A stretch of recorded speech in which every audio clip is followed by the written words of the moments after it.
well, let's give Mr. Ted Anderson of GCN a warm welcome.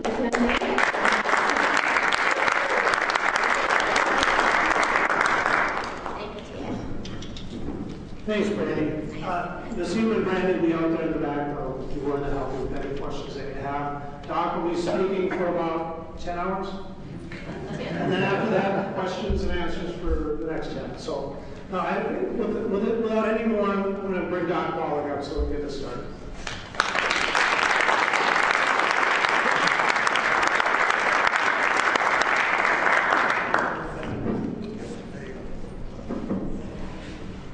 Okay, thank you, Ted. Thank you, Brandy. Thank you, Nasima. And thank each and every one of you for being here. I think I'm doing this right. Okay, that's kind of close enough. Okay. I'm going to ask a couple of questions so I know who I'm speaking to. How many of you are already using Youngevity products? Raise your hand. Okay, 90% of you. All right. How many of you have heard me lecture live before? Okay, good, half. And so I do have to go a little slowly. Well, for those of you who haven't heard me speak live before, how many of you hear me on the radio? How many of you listen to me on the radio? Okay, good. The other half, that's good. The thing that makes my view different on health is that I have a degree in agriculture from the University of Missouri. I'm a veterinarian from the University of Missouri, and I wrote the first paper on a mass die-off in America from pollution. It had never been written up before here in America, and I was lucky enough to run into that event and got it written up, and that would direct the rest of my scientific life. That was in 1962. Became a comparative pathologist, as Ted alluded to, and worked with Marlon Perkins from the old Mutual Omaha Wild Kingdom show. Some of you are old enough to remember that. He was before the crocodile hunter for you younger ones. Okay? And the thing that I was able to do in that project with Washington University in St. Louis was to do these autopsies on both humans and animals. In one project, I did over 20,000 autopsies on over 454 species of animals and 3,000 humans for comparison. There's over 10 million chemistries and that many slides with special stains. And the book that came out of it's 1,200 pages, and it's in the Smithsonian Institute as a national treasure. It will probably never be repeated because the expense today would be over $1 billion for that project. Well, to make a long story short, became a naturopathic physician in 1978, and I've been treating my patients like dogs ever since, and they get better. And the reason why I say that is in the animal industry, we don't have health insurance. There's a huge advantage to veterinarians not to have health insurance for animals. Because when you have health insurance, the concern of the doctor is to get the health insurance. When you don't have health insurance, and let's say it's a cow, if you want to treat that cow for 10 years, in cows we don't have insurance. Let's say a pig, if it has double knee replacement, the farmer doesn't have insurance for double knee replacement if he has arthritis in his knees, so they just eat them. A goldfish, if it's sick, you just flush him down the toilet. It's a flush treatment. Okay? A dog, if he has a $2,000 treatment, most of the time he's going to heaven the next day at 1 o'clock. You know the exact moment because you're going to get the injection, right? So in humans, we have this problem. There's no law requiring a doctor to cure you when there's a cure available. You assume, because you're innocent, that he wants to cure you. You assume, because you're innocent, that doctors want to cure you. Let's say you have diabetes, and I can cure you in 2 to 14 days of diabetes. The doctor makes $300 from a office call. Actually, the pharmacist will make more money from the medications, right? But if he can treat you for 25 years rather than cure you in 3 weeks, he makes $750,000. So it's not unethical, it's not unlawful for him to treat you for 25 years. And so which way is he going to go, $750,000 or $300,000? And that's the problem with human medicine is insurance. It's the worst possible thing that can happen to human medicine because it made the doctors figure out how to get the insurance. When they treat you, they ameliorate or dampen down symptoms. They do not cure the disease. Every drug, with the exception of antibiotics, which can kill, let's say you have a strep throat, there's antibiotics that can cure strep throat. If you have syphilis, penicillin will cure syphilis. But it's always the infectious disease with an antibiotic that we can cure. There's 250,000 pharmaceuticals that are prescription drugs in the PDR, the physician's desk reference, that they have access to, with the exception of antibiotics, which are about 500. So 249,500 are prescription drugs, non-antibiotic, only treat symptoms. There's not a single pharmaceutical other than antibiotics that cures a disease. They all treat symptoms. When does a doctor make the most money? When you're sick or when you're well? When you're sick. When does the pharmaceutical industry make more money? When you're sick or when you're well? Now, the medical system has legislated themselves into a protected monopoly. Everybody but medical doctors are quacks. Everybody knows that because medical doctors tell you so. They've legislated themselves into a protected monopoly. They have no oversight by any agency. They self-police, and they have unlimited money through government and private insurance. Bam! You're dead. Now, I'm going to show you two things. Number one, I'm going to show you why you must change what you're doing. Then I'm going to show you how to do it. That fair? Now hold your questions and comments till the end. This is going to be totally different than any health lecture you've ever seen or heard.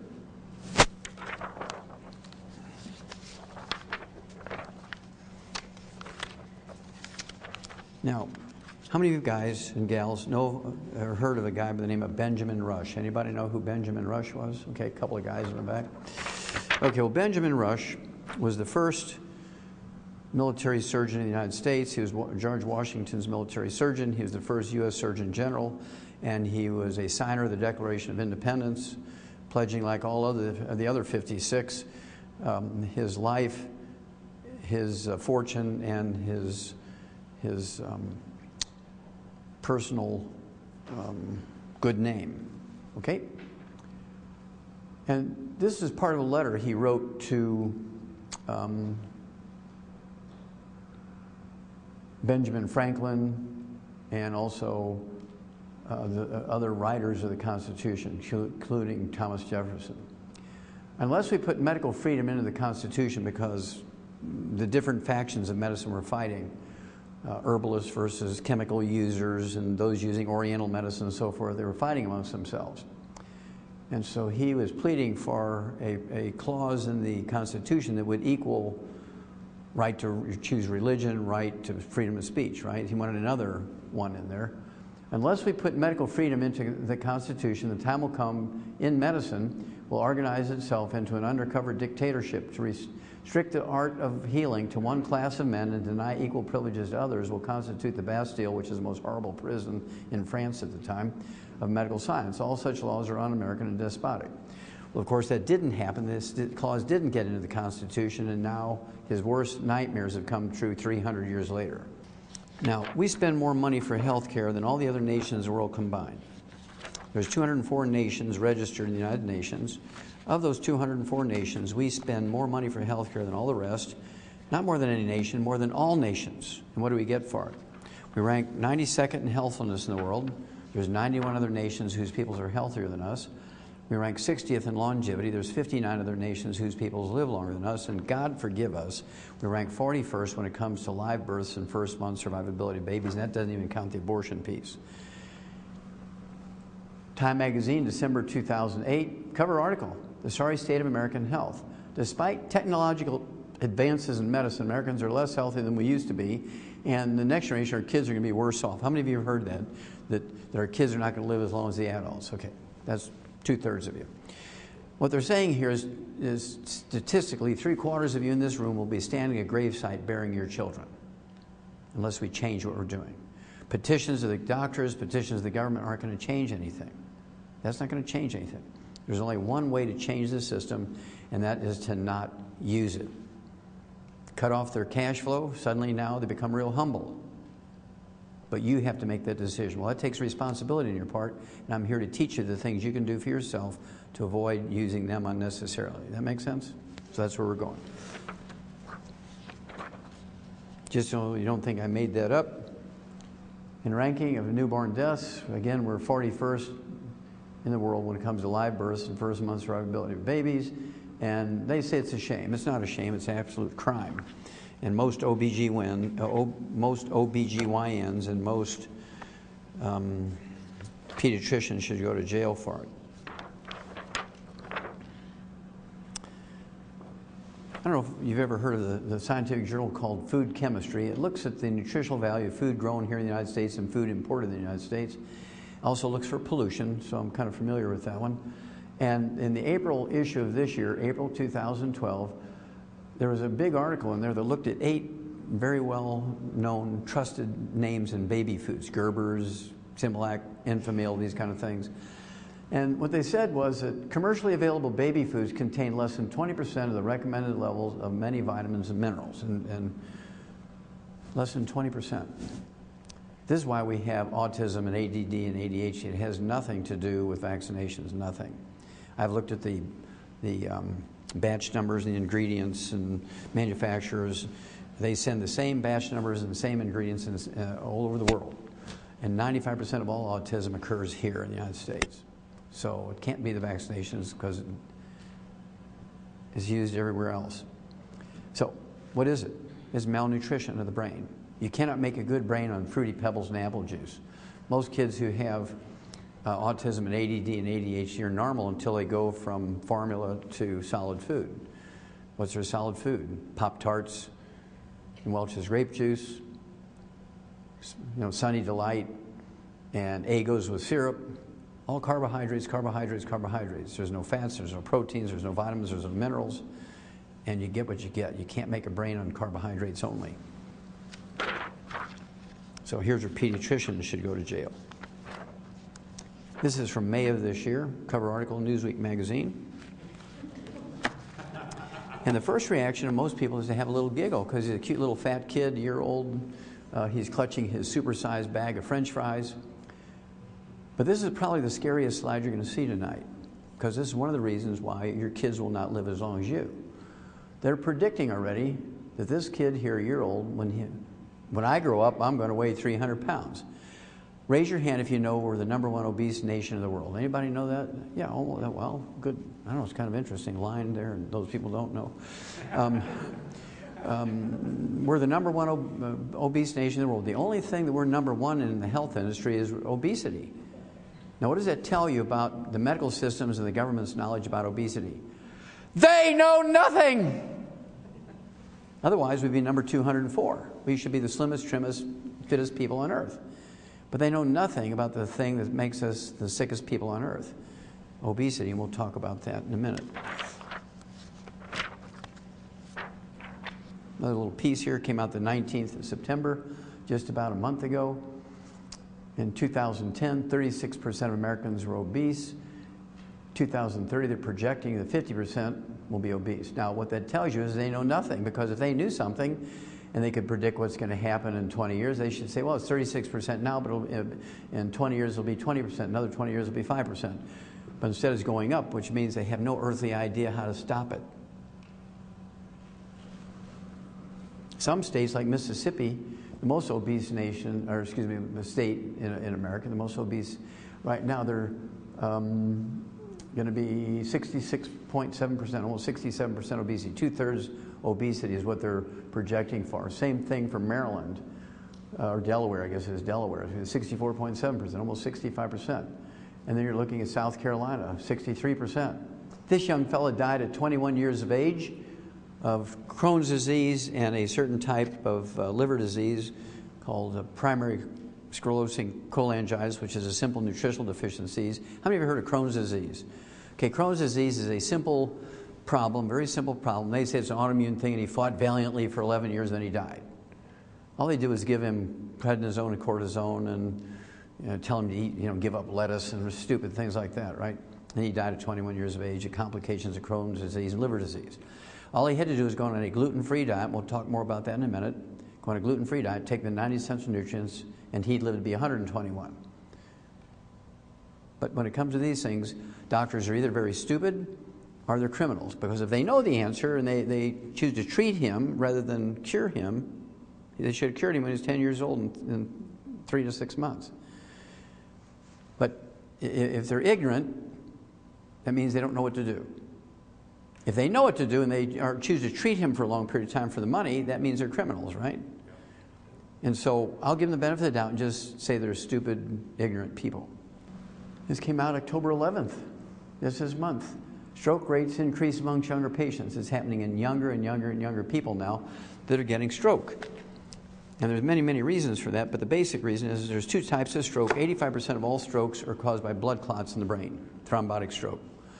This is caused by a simple deficiency of the omega-3 essential fatty acids or a ratio problem between omega-3, 6s, and 9s. Now I'll propose to you, I actually sued the FDA over this and prevailed in federal court, and I'll show you what to do to prevent strokes very simply. AARP, their monthly bulletin, American Association of Retired People. I'm glad to see so many young people in here because we got to start young, right? We can't wait till people, my doctor says I have 3 seconds to live. Can you save me with vitamins? Yeah. Okay. You'd be amazed at how many people I get like that. Oh, I heard your tape 20 years ago. I didn't do anything and now I got 2 seconds to live. Can you help me? Okay. Okay, so the AARP bulletin, March of this year, the worst place to be in America when you're sick is an American hospital. And I took 2 pieces out of the body of the article, and one of which is the number of American patients who die each year from American hospital errors is equal to 4 jumbo jets crashing each week. That's about 1,200 to 1,500 people per week. How many of you would fly commercial airlines if you knew they killed 1,200 to 1,500 passengers every week? Nobody would fly! I must see my doctor. I must see my doctor. And then also, in the same issue, each U.S. surgeon operates on the wrong person, wrong body part as often as 40 times a week. Boy, that brought silence to the room. That's because they're usually intoxicated on alcohol, street drugs, or prescription drugs, and that comes from a 6-year-ago study by Lucien Lepay, who's the head of the Department of Public Health at Harvard Medical School, and he went around and blindly took blood samples from doctors. He just showed up and took blood samples from them, and he ran them, and 52% are intoxicated during their working day on something. That's why they make so many mistakes. It's published stuff from Harvard Medical School. Newsweek magazine cover article. Why is that guy terrified? Well, he's not even anesthetized, and those surgeons are ready to stick him with their scalpels, and that's because if they even touch him with their scalpels before he undergoes anesthesia, they've started their procedure. And if he dies during the induction of anesthesia, which happens quite frequently because they don't turn on the oxygen, and because they're drunk, and he dies, let's say, during the induction of anesthesia, they can run off and play golf for 4 hours and still get paid their $100,000. So they want to start the procedure, right? Now, the one word that will save your life in a hospital is a 2-letter word that every 2-year-old knows. No!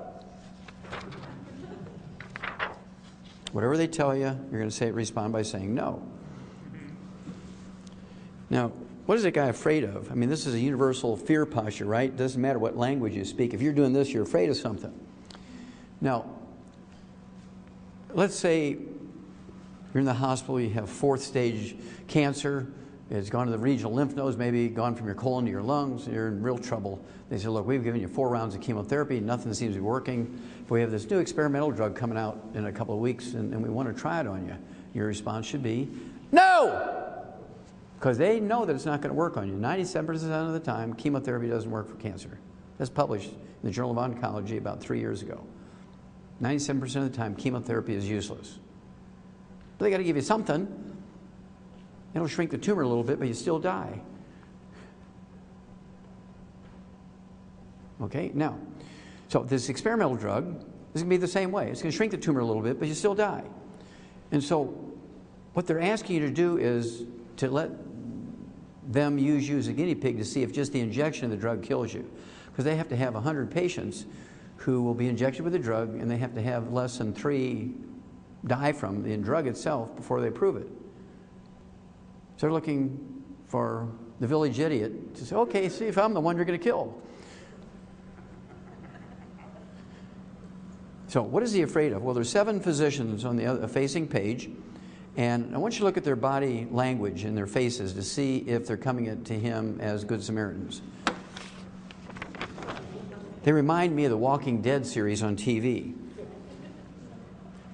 The doctors of the Walking Dead. And the reason why they're coming for him is he is the only one in the hospital with money. Everybody else is a Medicare patient. They don't have any money. They'll play hockey out there. They'll knock each other down because they want to be the one to get to him to get the money.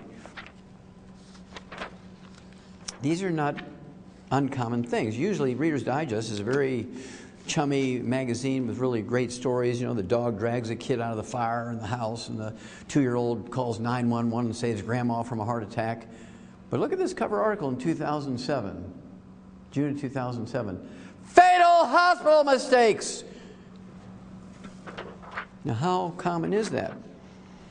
Well, in 1999, I made one of my, I don't know, 30 or 36 CDs I have out there. And I have to admit, I used the title of a movie. How many of you have heard of the Ray Milland movie? Some of you are old enough to remember that old Ray Milland movie, Dial M for Murder. It's a great movie. And then it was remade here about 10 years ago or 15 years ago with Michael Douglas. It was called The Perfect Murder. The same storyline, just new technology and stuff to make it modern. But it was the same storyline. All I did was change it by one letter. Instead of saying Dial M for Murder, I said Dial MD for Murder. The doctors didn't like that. They just went crazy. And in this CD, I read this stuff from this newspaper article. Each year in America, VA medical doctors make 3,000 mistakes, which cost the patient there a limb or an eye, or to stay in the hospital for another 6 months because of infections or whatever. And of those 3,000 mistakes that are inflicted on VA patients every year by VA doctors, the VA doctors kill 700 veterans that have escaped death at the hands of the enemy. So they come home to be treated by our doctors kill them. They come home to be treated by our doctors at the VA hospital, and each year the VA doctors kill 700 of our veterans that went out there to protect us. And the doctors get a walk. They never go to jail because they have a protected monopoly. They can kill, maim, rape, and burn with impunity, and they're untouchable.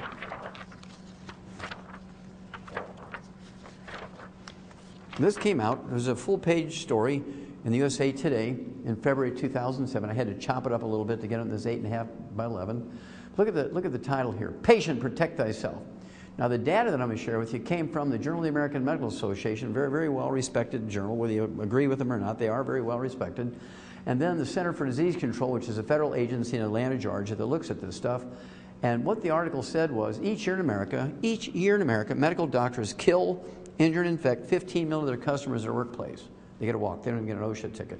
Each year in America, medical doctors kill, injure, and infect 15 million of their customers at their workplace. 5.8 million in hospitals and 9.2 million in private offices and clinics. How many of you would fly commercial airlines if you knew that they killed, injured, and infected 15 million passengers every year? Nobody would fly. This is one of my favorites. Each year in America, medical doctors inflict 2 million infections on hospital patients. Of those 2 million infections, 90,000 die. They kill 90,000 people each year just from infections that they inflict on the patient. Now, how can that happen? Well, that's because they wear the same white coat, the same pantyhose, the same trousers, the same shoes from room to room to room, dragging pee, poop, blood, pus, snot, gunk, viruses, bacteria, everything you can think of. By contrast, in a pig barn, by federal law, you're required to disinfect your boots when you go from one pig pen to the next because you want to be dragging swine flu with you. We treat pigs better than we do people. We treat pigs in a barn better than we do people in a hospital. Now, I want you to think about this. If Iran were to ship over one of their intercontinental ballistic missiles, which they're always testing, with a WMD, a weapon of mass destruction, that was a biological weapon, a bioweapon with viruses and bacteria in it that would kill 90,000 people. Let's say they lobbed that thing right into Minneapolis and killed 90,000 people in a couple of weeks or a month. What we do? Well, we declare war. We just go over there and flatten that country into rubble, kill a lot of people. You know, oh, please say you're sorry. No, probably not. Would we sue them and say, we want some retribution? We want $1 million per person for every one you kill? Probably not. We declare war and we go kill them all. Well, here you have doctors that kill 90,000 every year, just simply because they don't wash their hands after they go potty. Yummy, yummy. Now, how can I say that? Well, this came out in August, about almost exactly 2 months ago. Tomorrow will be 2 months ago. One bacteria causes 30,000 deaths in hospitals every year. That's 1/3 of the 90,000, right? There's one bacteria, C. diff, it's Clostridium differentians, which is only found in human poop. It's a human poop bacteria. It's a human feces bacteria. It comes only from doctors and nurses not washing their hands patient to patient to patient. To show you how concerned they are about it, doctors, in 1993, there were 85,700 cases of C. diff infections in hospitals reported, and by 2010, it went up 400% to 346,800. Is it getting better or worse? Well, the numbers work. It's getting worse. So when do you say is enough enough? When do you get pissed off enough to say enough is enough? We're not going to use you guys anymore. Don't you think? Remember when that Toyota, there was 60 people got killed. 60 people got killed in was it 4 years or 5 years from Toyota's accelerator problem? 12 people a year. I mean, it was a big hoo-ha. Oh, oh! I mean, everybody's suing for billions of dollars, front page stories. It was a mess. Here we have one trade in their workplace. They kill 90,000 from infections every year because they don't wash their hands after they go potty. Nobody cares.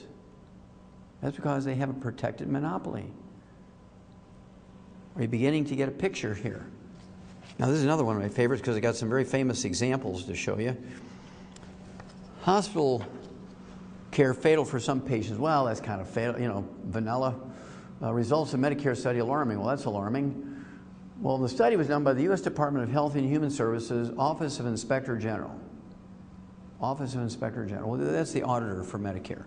What they said was each month in America, medical doctors kill 15,000 Medicare patients with non-invasive procedures. Each month, medical doctors kill 15,000 Medicare patients from non-invasive procedures.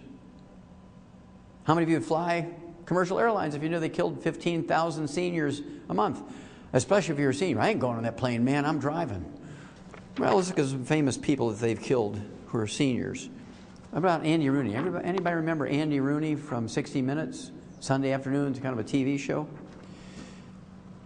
Well, he retired almost exactly a year ago. In October of last year, he retired. He's 92 years old, and he and his wife were going to run this world cruise. And so they decided they were going to go in for a physical in case they needed to take some medication with them. They didn't want to be out in the ocean for 6 months and have to go to some doctor in a foreign country that they didn't know and all that kind of stuff. And so the doctor for Andy Rooney, he's kind of leafing through his medical records, and he said, Andy, you're 92 years old here, and I can't find where you've ever had a colonoscopic exam. I mean, there could be cancer lurking around in there. And of course, he had no symptoms, no bleeding in his bowel movements, no pain, no weight loss. He's happy as a clam, waiting to go on his cruise. And what he should have said was, no! But instead, what he said was, okay, because he didn't want to offend the doctor in a white coat and a stethoscope. So the doctor sticks a garden hose up his rump, punctures his intestine. 3 days later, he's dead from peritonitis, a belly infection. Nothing wrong with the guy, and the doctor kills him. Now, they didn't name the doctor. They didn't name the hospital because if the hospital and the doctor's name went out, I mean, my God, it would interrupt their cash flow. Everybody would cancel. It would be a mess, right? So they're not going to name those guys. Now, what makes this really bad is, in here, the cause of death is listed. You go online and look at Andy Rooney obituary, and you'll find him. They always say, Mr. Rooney died of complications of a minor medical procedure. Well, wasn't minor for him. It killed him. Doctor gets a walk. Hospital gets a walk. How many of you heard of Dick Clark, American Bandstand? Okay. He went in for an outpatient procedure. He was supposed to be having the procedure 11, done by 11:30, out in the golf course by 1 o'clock. That's what he was told. Now, what he was going to have was one of those little rotor-rooter things on his prostate gland because he'd have to stand in front of the toilet for 2 or 3 minutes before he could get a urine stream going. So instead of coming to me and getting it fixed with nutrition, it's a simple nutritional problem, instead of getting it fixed with nutrition, he opts for the scientific thing. Let's do surgery and rotor-root it out. Starts at 11 o'clock as scheduled. 11:30 he's dead. He died of a coronary thrombosis. That happens to 30,000 men each year within an hour after the procedure. Now, there's another 200,000 each year that have a stroke or a coronary thrombosis, but they don't die. 30,000 of them die every year from that procedure. I'll show you that fact in a minute. Now, how do you remember a guy by the name of Neil? Anybody remember Neil? I'll give you one more piece of the name. How about Neil Armstrong? How How many remember Neil Armstrong? Our top astronaut, right? The first guy to step foot on the moon. He saved, single-handedly, he saved 2 NASA missions. Saved the spacecraft, saved 2 crews. It was a mess. That he saved NASA from a terrible disaster 2 times. So he's 82 years old. He goes in for his physical. They say, Neil, you're 82 years old. We've never seen a specimen like you. He's 82 years old. You're as fit as can be. That NASA program must be really great. But we did find one little thing we're concerned about. You have a blocked artery. You got a 30% blockage in a coronary artery. Now, it's not dangerous now. You don't even have symptoms. No, I don't have any chest pain or anything. No angina. Okay, you're not breathless. No, he said, I can run 20 miles every day, no problem. Okay, well, you're fit now. And what we're proposing is we don't wait for 5 years until it's 70% blocked or 85% blocked. We don't wait until you have a heart attack in the middle of the night and you die on the way to the hospital. You're fit now, and all we want to do is go in there and put a stent in there, do a bypass, and you'll never have to worry about a heart attack. I mean, we're lucky we found it early. Yes, sir. Good naval airman. Let's go for it. Well, what did Neil die from? He didn't die of a heart attack. He died from complications resulting from cardiovascular procedures. See, the story was not all the wonderful things that Neil Armstrong did in his life. That was not the story. The headline should have been, Doctors Kill Top Astronaut! But since they have a protected monopoly, they killed him, and they're hiding. You don't know who the doctor was that killed him. But if it had been a successful thing, they'd have had this news conference and all the white coats and stethoscopes, and oh yeah, it was a very difficult thing, and we saved the astronaut, and how wonderful. My name is Dr. So, here's my 800 number, you can call me for appointments, and it would have been a big hoo-ha, right? But since they killed him, they're not going to let you know who they are. Are you beginning to get a picture here? So if they can kill an Andy Rooney, a Dick Clark, and Neil Armstrong, and another couple of 100,000 people each year who are nameless because they're not famous. Michael Jackson, there's another one. Stupid Dr. Murray, probably snorting half of Michael's drugs. You know, Michael just happened to pick one of the dumbest, most careless doctors on earth. Now, how many of you heard of cholesterol? Raise your hand. You know, the substance cholesterol. Okay, good. Now, I'm here to tell you that there's not a single disease that's caused by elevated blood cholesterol. There's not a single disease that's caused by elevated blood cholesterol. Elevated blood cholesterol is a red warning light. How many of you have ever seen the red warning light in the dashboard of a car? Whether it turns on or not, you know there's a red warning light, right? If something's going on with the engine. Can you name me anything any mechanical or chemical or electrical thing that the red warning light inflicts upon your vehicle? No, the red warning light, as the name implies, it warns you that something bad's going on. You need to add more coolant, you need to add more oil, you may have blown a head gasket, you don't want to drive that, you want to get towed in so you can get the engine fixed. That's what the red warning light is warning you, right? Well, elevated blood cholesterol is a warning. I wrote that up in 1971. It was published, it was like translated into 6 languages in a Danish pathology journal, Acta Pathologica, and it was a big thing. And I compared clogged arteries in vegans versus meat eaters. Vegans, of course, I think you're all young enough to know vegans are people who are vegetarians who eat nothing but grains, vegetables, fruits, and nuts, no animal products, and they believe that's a healthy thing. But I don't believe it's healthy. This is a political statement because they say, okay, well, one cow eats as much food as 50 people. If we're all eat stuff like cows, and get the cow out of the cycle, we can feed 50 more people, right? I mean, that's how vegans think. Well, a cow has 4 stomachs. You can't process grass the same way a cow does. You got 50,000 little helpers in there. I mean 50,000 individual organisms, 50,000 different species of individual organisms. You've got billions and billions and billions of little organisms there that do things that you don't have the capacity to do. So you can't live on pasture grass like a cow. So being a vegan is a political statement rather than a nutritional statement, right? So what he did, when you do 20,000 plus autopsies in all these different species and 3,000 humans, 10 million slides, 10 million chemistries, you can write a lot of articles, which I did, right? One of which was comparing the amount of clogging of the coronary arteries in vegans versus meat eaters. Guess who had the worst clogged arteries? Vegans. Because of poorly stored grains, the oils in the grains oxidize and turn into trans fatty acids, free radicals, which inflame the arteries and cause them to clog. Another thing that happens with vegans, they stir fry organic vegetables in extra virgin olive oil. Turns into trans fatty acids, inflames your arteries and clogs your arteries. Somebody lives on, the meat and potatoes guy, as long as he's not burning the meat, if he's eating his meat raw, or medium rare, and having some baked potatoes, he won't get clogged arteries because there's no trans fatty acids in any of that. You're getting a picture here. So just because somebody says something's good, when you have to look at it and see if it really is.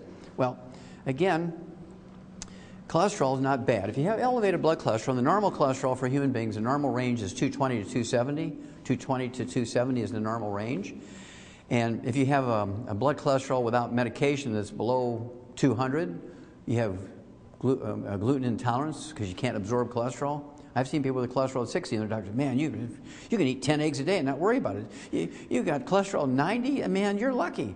No, you're dying because you have gluten intolerance. You can't absorb cholesterol, which is a very big, complicated molecule. Okay? So, FDA adds new safety information to statin drugs, cholesterol-lowering drugs. February 2012.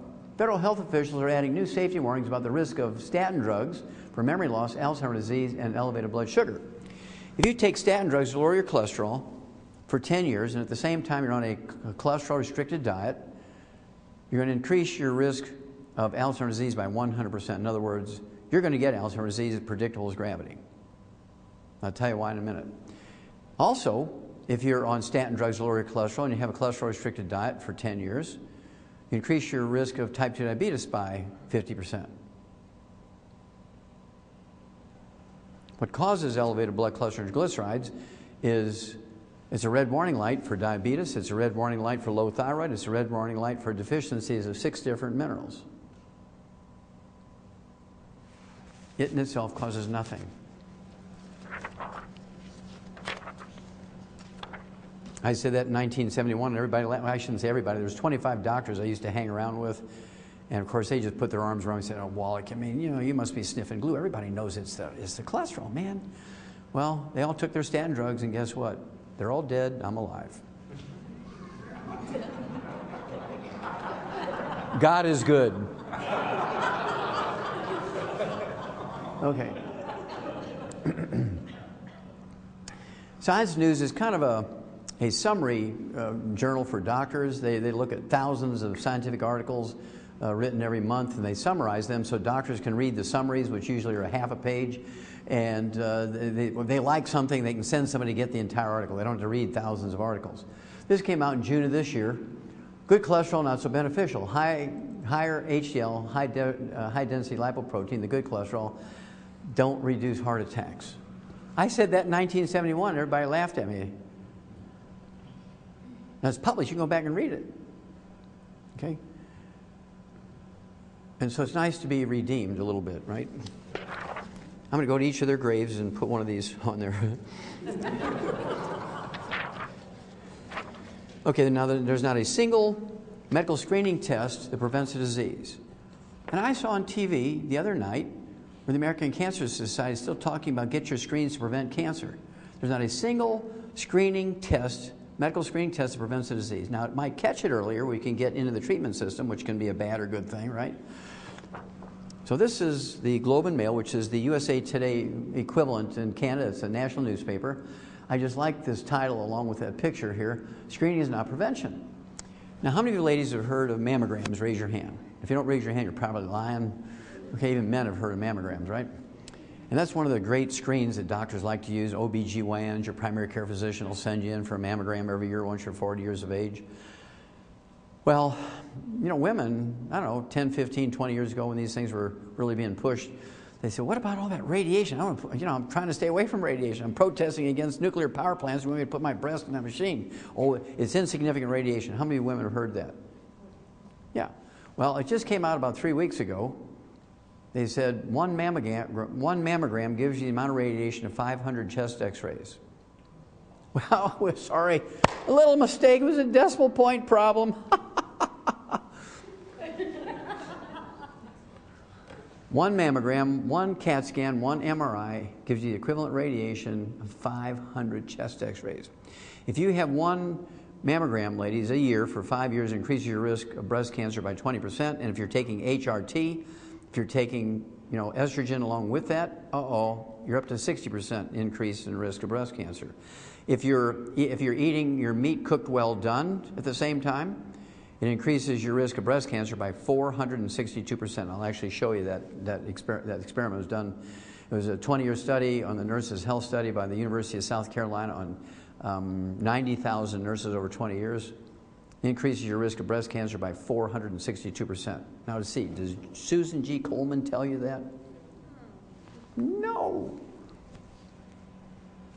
So, next time your doctor says, look, it's time for you, I'm looking in here, you're beyond your year, you need to go get a mammogram. You should say, well, I don't think I want to do that. I'm concerned about the safety. And the doctor will say, well, I insist because I'm one responsible for your health and I don't want you to get breast cancer. Now, what he's really saying is, I don't want to give up my $400 I get kickback from the radiology laboratory, because radiology is one of the things that doctors get kickbacks on. If you get an ultrasound, they get $10. A mammogram, it's $400. They're happy about those things, right? Now, so what you're going to say, ladies, is this. Look, I'm concerned about safety. And if you can convince me it's safe, I'll do the mammogram. And here's what I want you to do. What I want you to do is put your testicles in the machine. And I want you to let me be the one to crank down on that plate until you groan a little bit. Ah. Then I want to be the one to yell to the guy standing behind the 2 inches of lead and say, hit it, Frank! If you'll let me do those 3 things, I'll get the mammogram. And you know what that doctor's going to say? No! You can do your own self-examination at 10 o'clock in the morning on the 15th of every month, even if you're 10 years into menopause. Keep a log and map out your breasts where all the little bumps and lumps are you've had all your life, kind of thing. But suddenly now this little pea-sized knot that's been there forever is a little tender now. It never used to be tender. Go get a high-definition ultrasound. It'll actually give you more information than a mammogram. There's no radiation. Now, you guys don't get off easy. A federal panel now is discouraging PSA prostate screening. Why PSA risk might not be worth it, and this is where that 30,000 number came from. How do men fare after this surgery? Oops. Houston, we have a problem.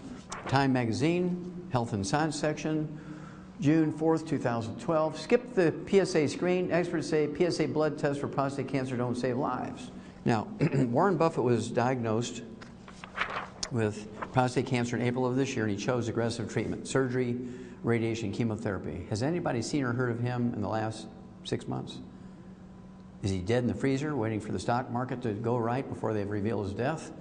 I mean, is he off recovering in some island someplace, or is he in a coma? Is he in a hospice? I mean, we don't know what's going on, right? But anyway, this is his story. But the most important piece of the story, when this was written up, was this paragraph here.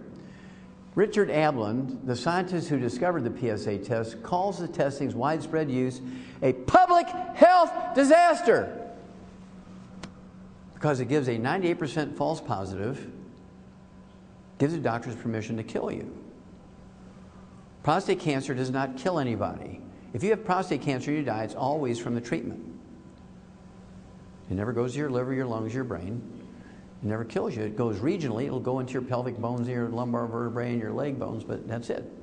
Probably 90% of all men who die over the age of 85 have prostate cancer. It's usually the size of the head of a pin, never left the prostate gland, but the PSA test is like 100 instead of below 5 like it's supposed to be. Oh my God. You got to get treatment here. You're dead. Now, doctors have become pre-grave robbers. I got a couple more of these, then you'll understand where doctors are coming from, then I'll tell you what to do for it, okay? I got a few more to show you. A couple more categories here. Medicare costs for hospice is up 70% every year. 70%, 70%, 70%. How much does it cost to stick your finger in somebody's carotid artery to see if they're dead? You don't need a lot of technology there, right? And so why would hospice go up 70% every year? Well, here's why. Doctors become pre-grave robbers. Let's say you're in a hospice. Let's say it's Grandma Daisy. Grandma Daisy's in a hospice. And she's got stage 4 colon cancer has gone to her brain. She's in a coma. She's being fed IV, and the doctor calls for a conference. The immediate family, they're at the hospice, and they're all, their tears coming down, looking at Grandma Daisy there. She's kind of gonzo. She's in a coma because of this cancer's gone from her colon to her brain. The doctor's saying, look, we can pull the plug. She'll be dead in 3 days. But I recommend we kind of do what we can to keep her going here, and I want you to sign a paper allowing us to resuscitate her if she has cardiac arrest, because there's this new drug coming along, and it might just help her.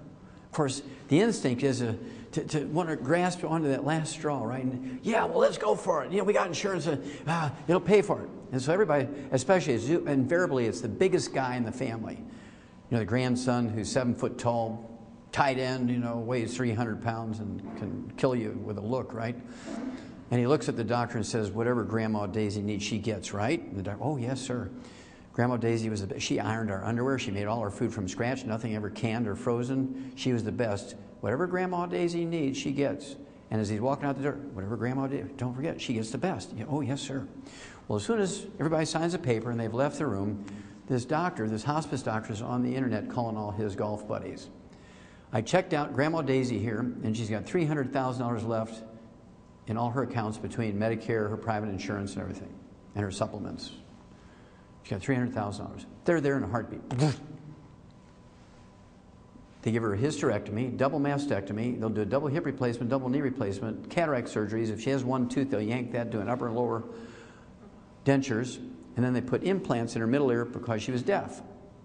And then they pull the plug, say, oh, they call them, say, oh, Grandma Daisy had a turn for the worse and she died, but only after they get the money. So what I want you to do is have hospice at home. Medicare will pay for hospice at home. Everybody comes there that needs to come there and do whatever's necessary, give her a better thing, but you have some control here. You let her have her dog in her bed with her. You let the grandkids sleep with her if they want.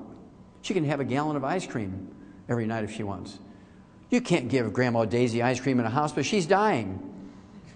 You can't let the grandkids come in. She's in intensive care. You can't let grandkids come in to give Grandma Daisy a hug. Do you see the difference here? Why do you want the people you love dying by themselves when the nurses are all chasing the doctors around in the library at night? After all, that's where the plush chairs are, right?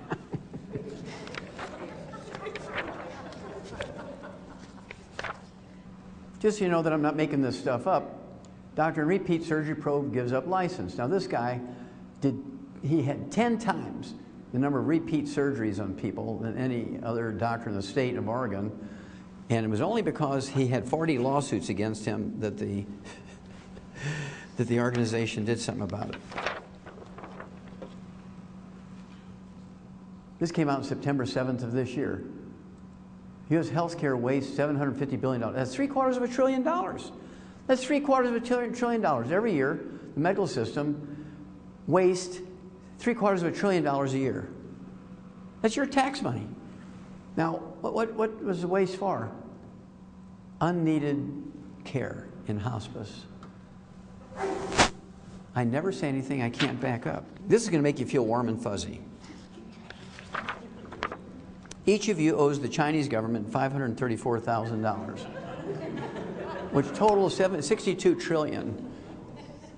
Now, why is that? Well, that's because for the last 30 years, each one of your elected officials in Washington, regardless of party, independents, libertarians, Democrats, Republicans, they all did it. What they did was they took all your money from your Social Security funds, your Medicare and your Medicaid funds, and gave it over to the highway departments, which you see all this highway work going on here. That's your Social Security money. That's your Social Security money. Okay? And this was so they could come back and say, I brought home the bacon last year. I got 100 new jobs in this district, and I want you to re-elect me. Oh, yeah, we got 100 new jobs. We got to re-elect you.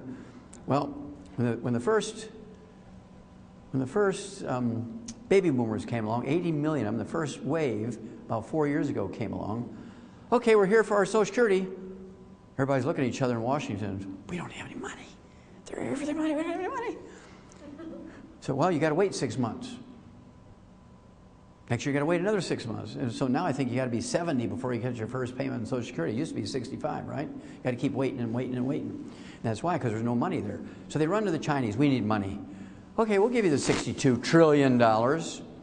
We want some security here. So what security did they have to give for $62 trillion? It wasn't a signature in their name. What it was all the weekly revenues from federal lands. Oil leases, we're talking about timber permits, grazing permits, all of the tolls from the federal toll roads. Weekly bypasses all the American banks and goes straight to China. Not even keeping up with the interest, because this is a year old. It's now 70 trillion.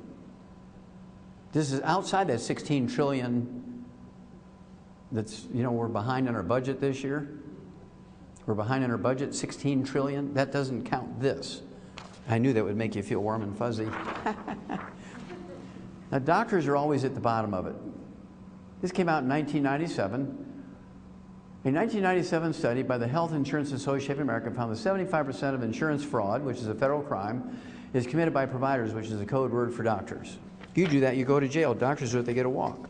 Now, you do have to change your diet. Now, we're just changing subjects a little bit here. You have to change your diet. Part of your responsibility. There's 20 of these billboards around the Beltway around Chicago. You say, why on earth would they do that?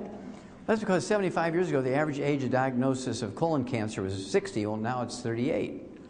And so this billboard is directed to 8-year-olds. Now, you talk to an 8-year-old about Grandma Daisy dying of colon cancer. Well, she was 82 years old.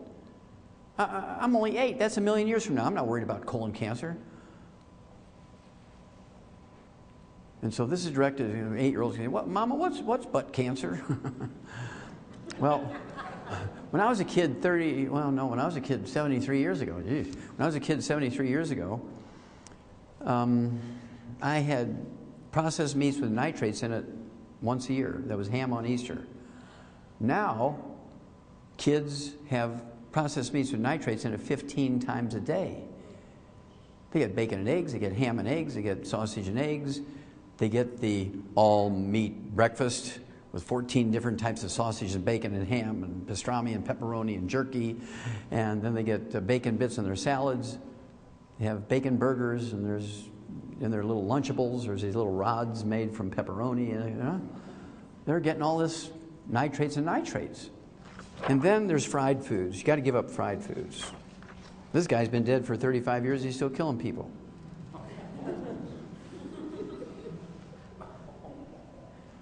Now, you can eat safely at these places. You can eat safely at McDonald's. You can eat safely at KFC, but you got to be very restricted on what you pick. In KFC, you can only eat the KRC, Kentucky Roasted Chicken, and their salad bar. That's it. Nothing else in there is safe. Same way with McDonald's. When I go to McDonald's, I do that 2 or 3 times a week because I'm on the road. I only eat their Angus burgers. I get the Swiss mushroom one. No mayonnaise, no bun. I have them add lettuce, pickles, tomatoes. And so I'm having a little piece of meat and I'm having a little salad with no dressing or anything on it. I do get their mild salsa. Tear a little packet, put the mild salsa on there. And then I'll drink their wild berry smoothies, and I will have their parfaits, which is a little yogurt that has blueberries and strawberries in it. That's the only 3 things I'll eat at McDonald's. But it's very sad. Going to McDonald's as often as I do, I'll always see grandmothers and grandfathers. They're like in their 70s and 80s. Here's a little kid in a high chair, 2, 3 years old, and he's smashing potatoes and doing the things that little kids do in high chairs. And here's Grandma with the chicken McNuggets, and she's always ripping the skin off the chicken McNuggets. Say, little Frankie, watch Grandma, goody goody, num num num num, good for you. Here, and he's eating all these little skins of the chicken McNuggets. So when I do an autopsy on a kid 12 years old who dies of leukemia, I don't put cause of death as leukemia. You have to have a cause of death. I always put Grandma. Because Grandma's the one that gave him permission to eat the fried foods that gave him leukemia. Now, how many of you have a dog? Anybody in here have a dog? Okay, good. You haven't eaten them yet. Now, we've spent $100 billion over the last 60 years on dog food. We've done research on dog food for $100 billion over the last 60 years. What did we get for that? Well, we've tripled the lifespan of dogs. 60 years ago, an old dog was 8 years old. Today, an old dog is 25. Also, we've eliminated 900 different diseases in dogs that still plague humans. And all the dog food industry wants is the next time you get your next dog, you'll use that same, well, that dog food was really good. And, you know, little Lucky here lived to be 25 years old, and so I'm going to get that same dog food. So that's why they spent the $100 billion to make sure you would continue to use their brand of dog food. Now, a couple of questions here. They make dog food for toy dogs under 10 pounds of body weight. If you've ever bought dog food, you know this. They have dog food for toy dogs under 20 pounds of body weight. They have dog food for medium-sized dogs, 35 to 50 pounds. They have dog food for large breeds between 50 and 100 pounds. They have dog food for giant breeds over 100 pounds. That's so every mouthful is perfect dosage-wise. By contrast, when you look at whether it's nutritional supplements or if it's cough medicine or prescription drugs, the age is 12. This is for somebody under age 12. This is for somebody over age 12. How, you know, an adult over age 12. How many have read those? It's on the over-the-counter stuff. Yeah, it's everything. Well, I know little kids that are 12 years old. They're 300 pounds. I know 80-year-old people who are 70 pounds. So you can't go by age. You got to go by weight, and that's why we're more successful in the animal industry, because we go by weight. So here comes the ultimate question. Well, there's two ultimate questions. If you were to ask your veterinarian, hey, can I give my dog the table scraps and leftovers preferentially to dog food? I mean, it's costing me $1.50 a day to feed this, 80-pound dog, and my paycheck got cut in half here, and I really want to cut back. And can I give my dog table scraps? And the veterinarian would be horrified. What? We spend $100 billion perfecting dog food, eliminate 900 different diseases, triple the lifespan of your dog, and you want to feed them table scraps? I mean, the veterinarians would be mortified. No, can't do it. So here comes the ultimate question, How come you eat and you feed your kids, your grandkids, food you know will kill a dog? You eat and you feed your kids, grandkids, food that you know will kill a dog. So we came up with a 90 for Life program in longevity. It's called 90 for Life for two reasons. Number one is the 90 essential nutrients, 16 minerals, 16 vitamins, 12 essential amino acids, 3 essential fatty acids. And what it means for life is for a healthy life, but it also means for life, for the length of your life. How many years do you need to take oxygen? All your life. How many years do you need to drink water? All your life. How many years do you need all 90 essential nutrients? See, these are not the optional nutrients. This is not the wax on the car. These are the things that drive the engine. So there's another look at those 90 essential nutrients. They're called essential nutrients, ladies and gentlemen, because we cannot manufacture them. We must consume them every day. There's food or supplements. Number two, if we don't have them, you get horrible diseases, of which they will all be fatal over some period of time. Every one of these, calcium deficiency causes 147 different diseases. Calcium deficiency alone causes 147 different diseases. I want you to think about that. Why would the medical profession want you to get all the calcium you need? I mean, there are people who specialize in calcium deficiency disease, and they make millions of dollars every year treating your calcium deficiency with surgery.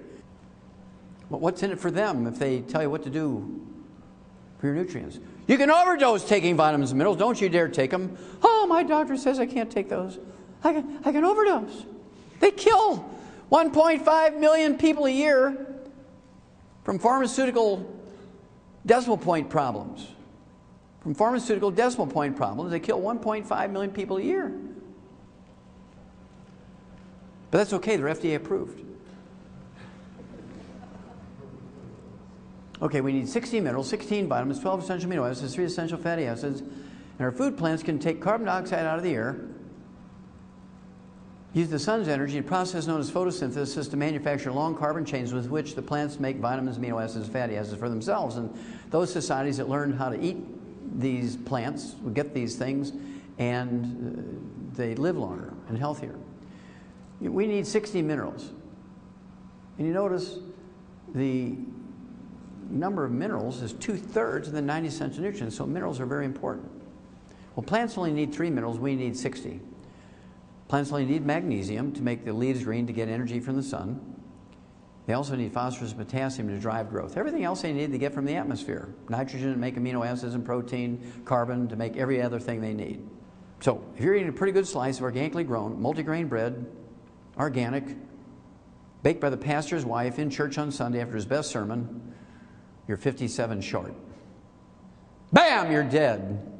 But he ate so well. It was all organic and just baked with love. And blah, blah, blah. Now, nutritional minerals do not occur in a uniform blanket around the crust of the earth. They occur in veins like chocolate and chocolate ripple ice cream. Which, remember that piece. It's very important. Now, how many remember going to mom and dad's house, or some of you are too young for that? You might go to grandma and grandpa's house and remember that they had a wood stove. Anybody remember the wood stove days? Yeah. Now, what did grandma and grandpa do with the wood ashes every morning? Did they go in the recycling bin to save the earth? They went in the garden, exactly right. Went in the garden. Well, are wood ashes all the same? No. Remember, the plant only needs 3, so that tree might have only been in a vein that had 3 minerals. But it had 6, 8, 12, whatever it was. So all wood ashes were not alike. Okay, but they put them in the garden and plants benefited. At any rate, wood ashes are not really ashes. Somebody gave them that name thousands of years ago, and we've kept that name, but they're really the minerals that the tree sucked up out of the ground. So there's plant minerals, aka wood ashes. We throw them out in the garden, the okra and the tomatoes and the sweet potatoes and the onions and all the peas and beans and squash and corn and everything you're growing out in the garden. Suck all those minerals up. You eat those plants, you get your minerals in that fashion, right? That's how the old people used to get their minerals, through the plant minerals, aka wood ashes, going to the garden. Plants suck them up, you eat the plants. Well, at 3 o'clock in the afternoon, Monday, September 4th, 1882, we know the exact moment, 3 o'clock in the afternoon, Monday, September 4th, 1882, Thomas Edison pulled the switch on the first commercial electric generating plant. Within 10 years, everybody in the city had converted from wood, which is inconvenient and messy for fuel, to electricity, propane, and natural gas. Now here comes the ultimate question here. How many minerals are left over? How many ashes are left over when you use electricity for fuel? 0! And what did you replace that source of nutritional minerals with? Nothing! And that's why we're all screwed up health-wise. You gave up 2/3 of the nutrients by changing your source of fuel. And doctors say, don't you take vitamins, minerals, you'll overdose.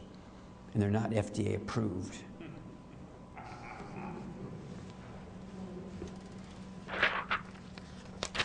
Well, this is a cornfield from western Nebraska. I want you to look at the uniformity of those rows of corn. Look at the uniformity there. Every ear, every leaf, every stalk is exactly the same. Same genetic background. I mean, it's a miracle to behold. Well, I can guarantee a couple of things just by looking at that field. I know there's at least 3 minerals there, because you'd have empty patches there if they were missing any one of the 3, magnesium, phosphorus, potassium, right? So you know there's at least that. But can you, without a $2,500 analysis of each ear of corn, can you tell me which row has 6 minerals, which row has 8 minerals, which row has 12, and which row has 22? You can't tell. And so in the animal industry, we don't have insurance to pay for silly things. And so we just put everything we know that those animals need in their little alfalfa pellets. Yeah, we put the corn and the soybeans, all that stuff in their alfalfa pellets, but we also put 60 minerals, 16 vitamins, 12 essential amino acids, 3 essential fatty acids in there. And whatever nutrition is in the alfalfa is value added. We don't depend on it. But I saw out here in the auditorium, or that gymnasium, you know, I'm sure they use it for lunchroom too. But on that far wall, there's the 4-food plate. It used to be the 7-food pyramid for a long time, and the government decided everything was going bad because nobody could remember everything on the 7-food pyramid. They converted it to 4 and leveled it out into a plate. You're supposed to eat variety and put 4 different colors on your food plate, and everything to be wonderful. That's the most insane approach to nutrition I've ever seen.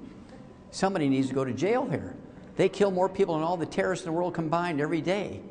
Now, this is a satellite photograph from 100 miles up of agricultural land in Southern California. Over here is the Pacific Ocean. Over here is Yuma, Arizona. Down here is Mexico. Up here is the Salton Sea, which gives you some sense of location. This is a Salt Lake, about 1/10 the size of the Great Salt Lake in Utah. But I want you to look at these mineral veins here. Look at those veins of minerals. Every color represents different minerals, different mixtures of minerals, different amounts of each one, and so on. How do you remember Popeye? Remember Popeye and spinach? You're supposed to get all your iron from spinach and everything. Well, the only place I can guarantee there's going to be a lot of iron is over here, because iron in the soil turns it red. I can guarantee you just by looking at this photograph that there's a lot more iron over here than there is over here. But am I going to spend $2,500 on every kibble and bit in dog food, and every can of dog food, and every alfalfa pellet for a laboratory rat and a cow to analyze it and make sure it has everything it needs? No, they don't do that. What they do is they put everything they know that animal needs appropriate for body weight, and then whatever's in the food is just value added. And if you're expecting iron in your food, on your sweet potatoes, your spinach, and you're getting your sweet potatoes and spinach over here, you're S out of luck. Okay? And so in the animals, they get a better deal because we put everything in that food. Now you're beginning to understand the picture. What about organic? Well, I've been saying this since I did those studies in the 1960s for the National Institutes of Health, and the big multi-million-dollar study I did. This is a meta-study with 240 studies. Study sees no nutritional edge in organics. Now, people who grow organics and people who sell organics will lie to you. There's more nutrition in organic food. That's a lie. You can eat a non-organic carrot, could have 10 times more minerals in it than an organic carrot. Depends on what vein in the field it grew in. The only thing you can guarantee from organic is there's no sprays on it, which is not a bad thing. That's a good thing. That's a plus. No sprays, you know, knocks your chemical load down. That's a good thing. But they want you to also believe that it guarantees nutrition. It does not. So people who eat organic still have to supplement. This is what makes Youngevity unique. This is a compost pile, and this compost pile is made up of plants that were under the sea for thousands and thousands and thousands of years. This is a 25-foot cap of marine limestone. It has, this is a compost pile. This is 3,000-foot elevation. It goes down 2,000 feet into the ground, and this is plant material. So we were able to get it certified organic every year for 35 years. It has 77 minerals in it, including the 60 essential minerals, thank you, the 60 essential minerals in optimal amounts. Nobody else has this, so this is why we're so successful with over 900 different diseases. That's the miracle stuff. Now, there's 25 different ways to get it. That's the Russian version. Okay. Okay. Now, there's 25 different ways to do this, but the most, what should I say, the most easy for people to understand is the Healthy Start Pack. And this little bottle's on top of here. It fits in a kind of rectangular box. This has 245 nutrients in it, which includes 130 vitamins, minerals, amino acids, and fatty acids, including all 90 known essential ones, and then a bunch of the others that are not yet considered essential will be, but it's, what should I say, nobody's motivated to spend lots of money to prove it, because what are they going to get for it, right? And so it's not a commercial thing for the most part. And so at any rate, this also has 115 super juices in it. How many heard of the super juice, like noni juice, goji juice, mangosteen, acai berry, and all kinds of maqui berry, you know, from Bolivia and so on. Well, Patagonia, that's another place they come from. At any rate, this is great stuff. It has 245 nutrients, including all 90 essential nutrients in optimal amounts. And this one Healthy Start Pack is designed for 100 pounds of human flesh for a month. So if you give that one pack to a 50-pound kid, that's for 2 months. Give it to somebody who's 90 to 110 pounds, that's for 1 month. If you get to a 200-pound person, that's for 2 weeks. Because by body weight. That way we're more accurate, right? So we do everything in Youngevity by body weight, because I'm a veterinarian and a physician. So I try to get as much as I can the good stuff from the veterinary industry and bring it over to people. That's why I say I treat you like a dog, but you get better. And this is that chart that's on the wall over there. I looked at that and I said, man, you're just supposed to eat fruit and vegetables and grains and protein, and everything's going to be fine. That's why America is sick. That's why all the jobs were shipped out of America. All the assembly jobs, all the The manufacturing jobs are shipped out of America because of the high cost of medical benefits for employees. Now, how many are old enough to remember the 1962 presidential election? Anybody remember that in here? 3 or 4 people are old enough. Okay, yeah. Well, there was a 3-way race between old Bush 41, Ross Perot, and Billy Clinton. It was a 3-way race. The only thing I can remember from that campaign where they all three were running, and they were only different by like 3 points. Billy Clinton won the presidency with 32% of the vote. Now in Europe, in England, they would have had a runoff between the top 2 guys. It would have been a runoff between Billy Clinton and old Bush. But Ross Perot had just about as many votes as everybody else. It was very close. Kind of interesting race. But the only thing I remember from the campaign was Ross Perot was the biggest cartoon character because he has huge ears and a Texas accent. All they showed was a Texas hat and ears sticking out of it, and that was Ross Perot's picture, right? Great cartoon stuff. But anyway, what he said was, if anybody signs NAFTA, you're going to hear this giant sucking sound as all the jobs leave America. Remember that, Ted? Yeah. Everybody said, that guy's an idiot. What do you mean all the jobs are going to leave America? Where are they going? Well, as soon as Billy Clinton signed NAFTA, like in his first week as president, boy, he signed that. It was going to be the greatest thing. It gave permission for all the publicly traded corporations to leave the country and take the jobs with them. They started building infrastructures in these foreign countries. As soon as the infrastructure was built, all the jobs started going away.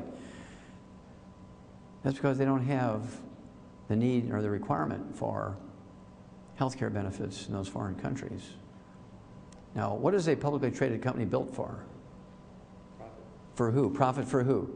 The shareholders, the owner of the company. Is there any law, moral or legislative law, requiring a publicly traded company to hire an employee?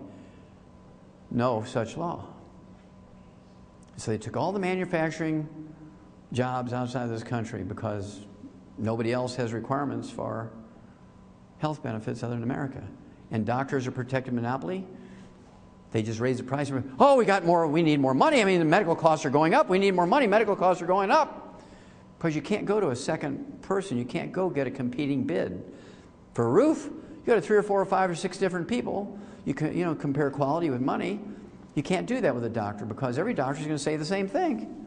The only difference between the doctors is one may kill more than another. That's it. And since there's no requirement for them to post that, you can't tell by looking at them.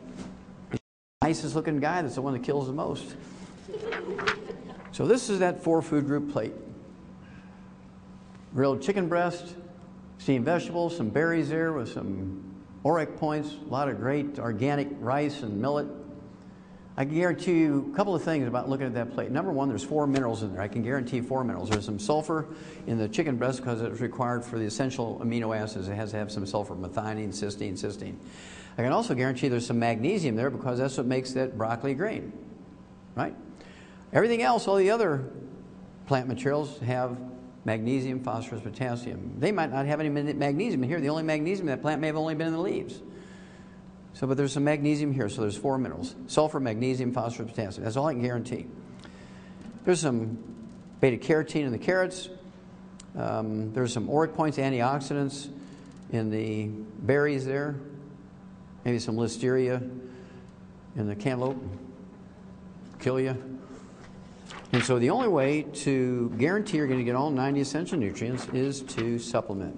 You supplement, again, your vegetables, your proteins, your fats, which they didn't put in the other side. They said carbohydrates, or they said grains. What they said was grains, but they left out the fats piece, so I added the fats. You'll see in a moment why. And then fruits and berries. But the only way to guarantee you're going to get everything you need there is the 90.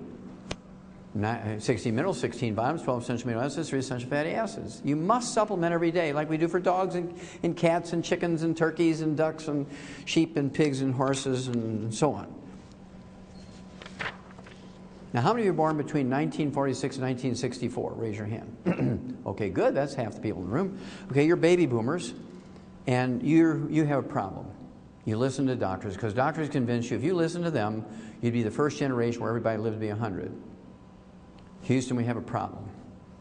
Because everything the doctors told you about health is wrong. Everything they've told you is wrong. Because it's designed to direct you towards treatment programs as opposed to cures and preventions.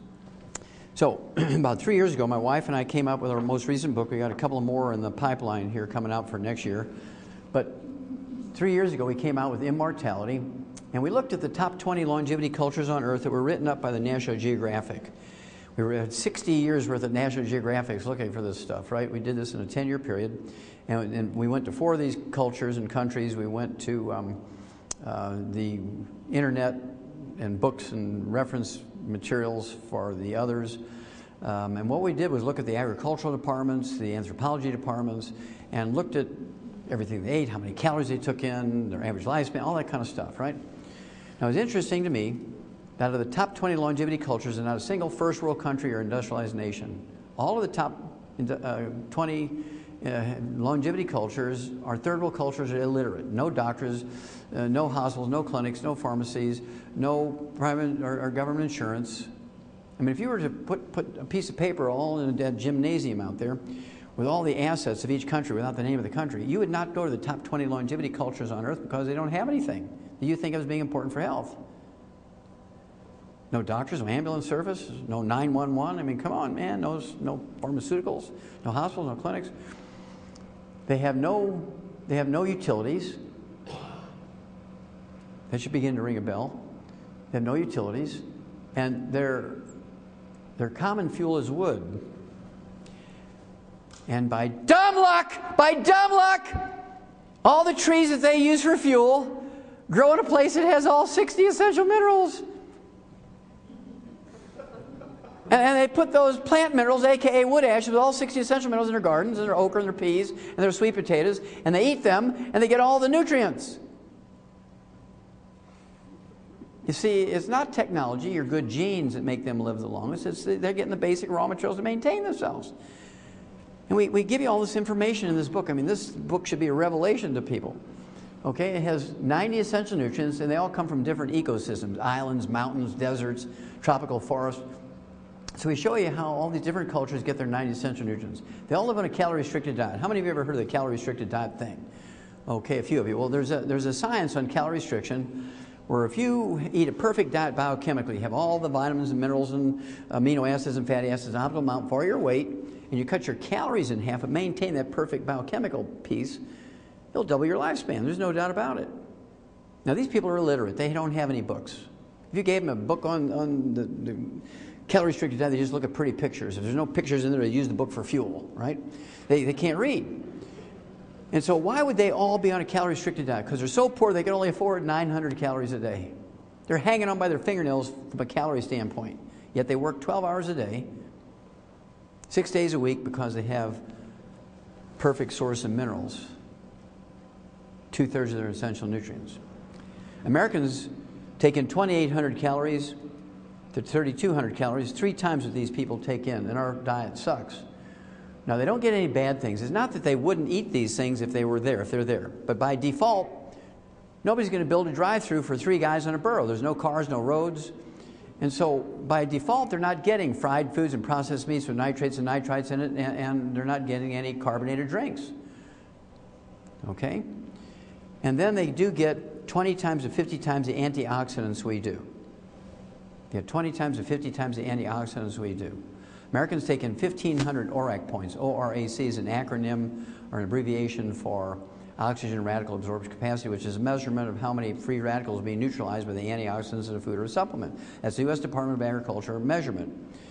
And what they're doing is tracking it. They test how many ORAC points you take in. They say, okay, people taking in 100,000 ORAC points every day don't get cancer.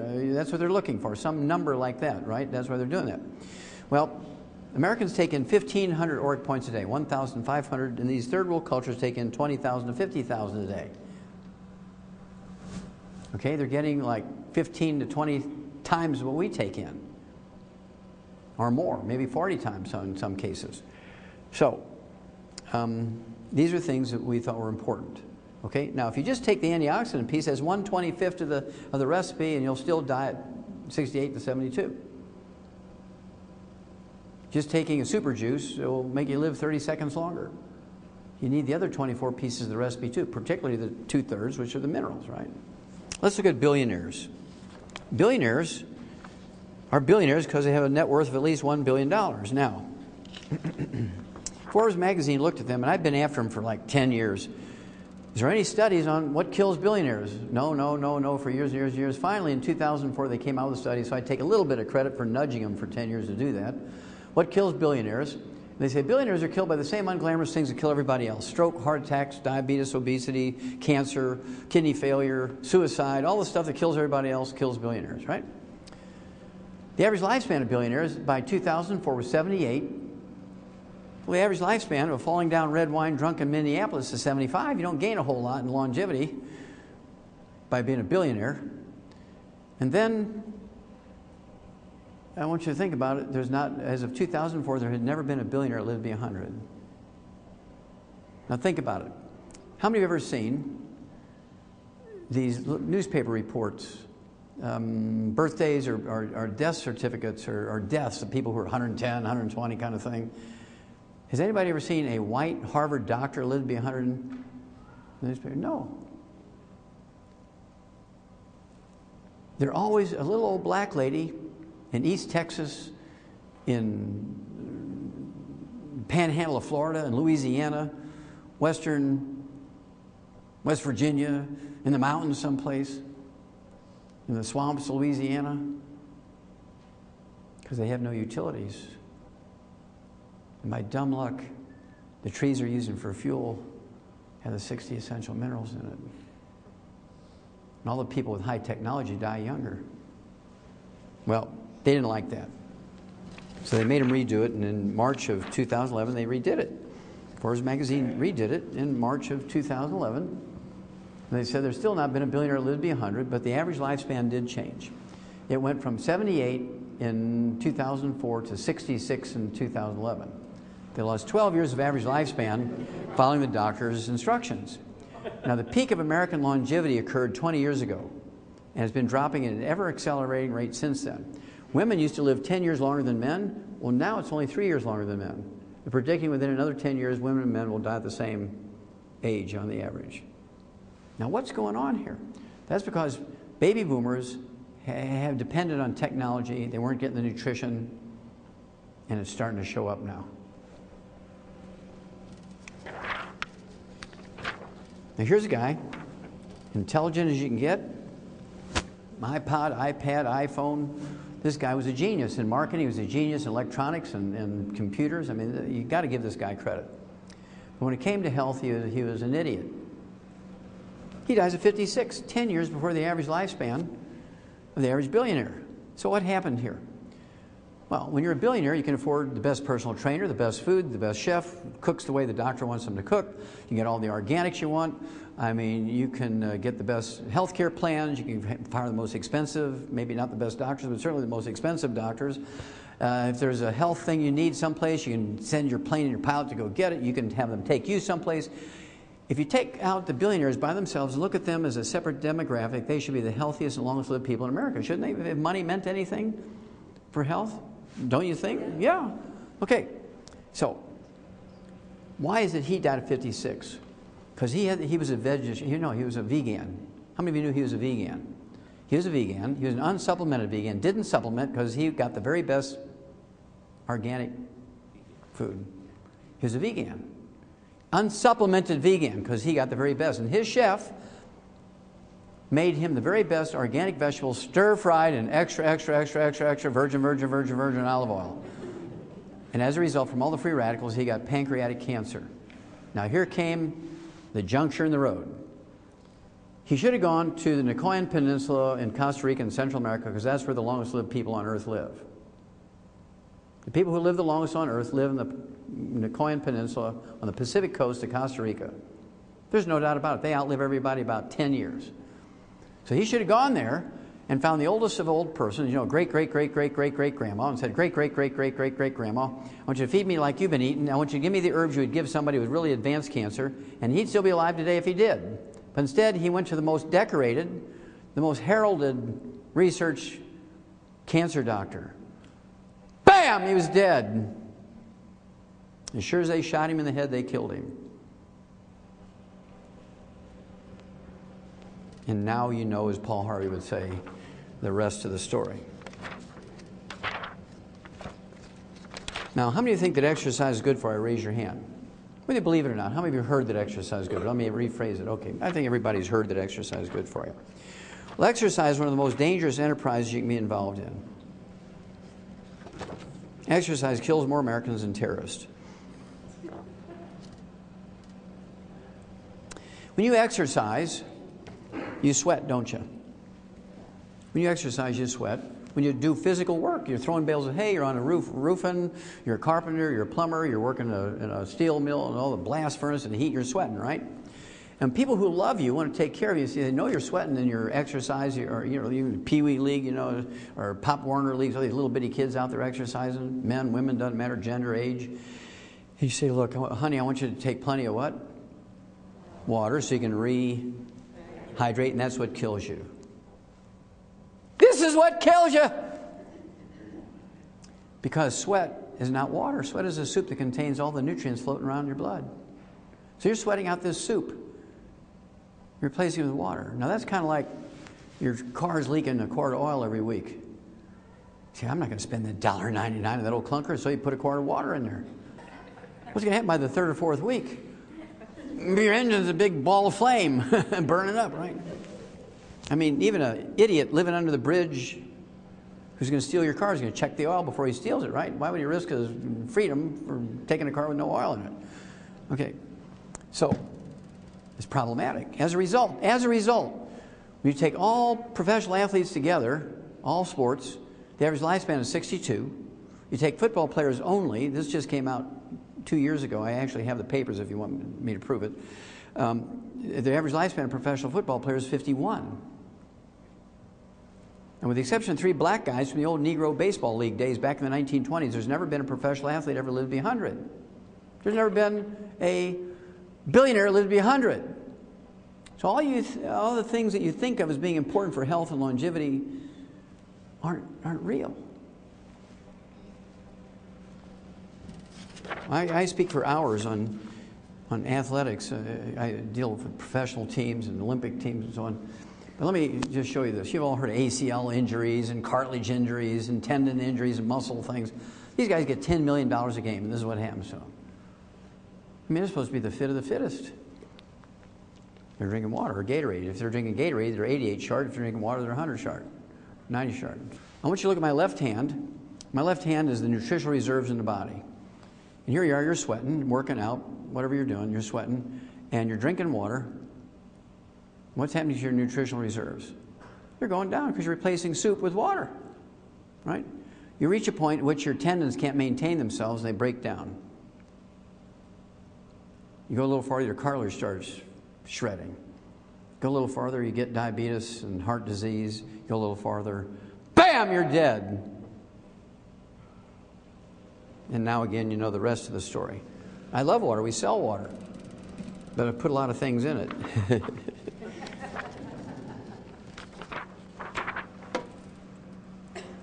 Here's a guy who wanted to be a professional quarterback. Had 3 ACL injuries in his knee. How many knees does a guy have? Elizabeth Taylor had 7 hip replacements. How many hips did Elizabeth Taylor have? You see, there's no law requiring a doctor to cure you. As long as you'll accept treatment, you have good insurance. Well, insurance pay for it. Go ahead, doc. So, to make a long story short, because of all the athletes we work with, we came out with I should tell you one other piece, and that is each year, according to the Center for Disease Control, 75,000 to 100,000 young people in America, 75,000 to 100,000 young people in America die each year while they're exercising, under age of 30. Now, wait a minute, it's supposed to be good for you. Yeah, right. Who told you that? The doctors told you exercise is good for you. Don't take any vitamins, minerals, drink plenty of water. And so we came up with a sports drink called Rebound. It has 100 nutrients in it. So if you have somebody you love who's sweating in their labor or because they play sports, you need to get them on the Rebound. It has 100 nutrients in it. Let's look at doctors. U.S. News World Report, February 2005. U.S. News World Report rated America's most credible print news source. Special health issue. Who needs doctors? Your future physician might not be a medical doctor, may be better off. Now, do you think that every MD in Apple Valley made sure this was in their waiting room when that came out? I don't think so. I think probably they sent out the Boy Scout troop there that they said, we'll give you $1,000. Just go collect all those magazines out of every store and shred them. Buy a lot of tents. Now, why did they do that? Well, they did that because they backed the doctors against the HMOs in the 1990s. How many remember that great battle between the HMOs and the doctors? The doctor said, we're the doctor here. We're supposed to be the ones to decide what treatment you get. Why would you want an accountant and an HMO deciding what treatment you get? That's because the accountant at the HMO knew the HMO could only be profitable if they cured you. They were going for the cure, and the doctors wanted to treat you for 25 years. And everybody went with the doctor. Everybody went with the doctor. You'd have been better off going with the HMOs because they wanted to cure you. The doctor didn't like that. Well, in my original audio cassette tape, April of 1993, I said it was a study based on a database of 200 doctors. I just grabbed a handful of Journal of the American Medical Association out of the medical library, added up the age of death of 200 doctors, divided by 200, I got 58. And why would you want to go to, in this audio cassette tape, why would you want to go to a group of people whose average lifespan is 58 to learn how to live to be 100 in a healthful way? It didn't make sense to me. Well, they didn't like that, so they did their own study, and they said, well, Wallach lied. The average lifespan of a family doctor or primary care physician is not 58 like Wallach claims, it's 56. Now, some of you will get the math pretty quick here. I said 58, they said 56. They were so eager to show that my statistics were wrong that they failed to appreciate that they're telling people that they died 2 years earlier than I said. So I do apologize for giving them too many years. So the information is still the same. Why would you go to a group of people whose average lifespan is 56 to learn how to live to be 100? This fellow here, Socrates, a great international soccer player, is also a cardiologist. He was a cardiologist. My wife loved this guy just because he's a good-looking young man. My wife's 70 years old. She said, I'm a cougar. So she thought this cute guy, you know, she thought he's just so cute. And I said, but honey, he's dead. Because he only drank water. I'm going to show you my favorite obituary. My favorite obituary is George Francis. Died at 112. He was the oldest man in America in December of 2008. He's an illiterate black fella from the swamps, Louisiana, so you already know where I'm going. Never went to kindergarten. As his daughter reading the newspaper to him, couldn't read. Never had a job where he got a paycheck with deductions in it. And so he never had any Social Security, never had any Medicare, Medicaid, never went to a doctor, using grandma's herbs, used wood for fuel, had a still, drank a lot of White Lightning, rolled his own cigarettes, that kind of stuff. Ate crawdads and, you know, fried catfish and sweet potatoes and onions, ate peppers like the Creoles. And he dies at 112 as the oldest man in America. Now, these guys who did this obituary are very smart. They said he lived through 19 U.S. presidents whose average lifespan is 75. Average lifespan of the U.S. president is 75 when you take out Jack Kennedy, assassinated 40-something, right? And they have at least one university degree. Unless they're a lawyer, they have two. They're cared for by medical doctors who have at least one university. Well, they actually have two university degrees, an undergraduate degree and a medical degree. And then if they're a specialist like me, they have 3-4 degrees. Okay? And the average lifespan of the medical doctors, by their own statistics, who care for these presidents is 56, exactly half of George's age. So I want to know what George knew, right? So when he died, these authors asked his daughter, what did your daddy do to live to be 112? And she said, he broke all the rules of healthy eating. Well, who came up with the rules of healthy eating? Medical doctors who live to be 56. Says he broke all the rules of healthy eating with a diet heavy on dairy, eggs, and lard sandwiches, nothing but cholesterol and saturated fat. Hooah! Now, we laugh at that, but there's a message here. There's a message here. It's part of that book, Immortality. When you see what these people eat, you blow your mind. Just the opposite of what doctors say is good for you. And so, why did he live to be 112 eating eggs, dairy, and lard sandwiches? Because cholesterol and saturated fat is not bad. Remember I told you everything doctors told you about health is wrong?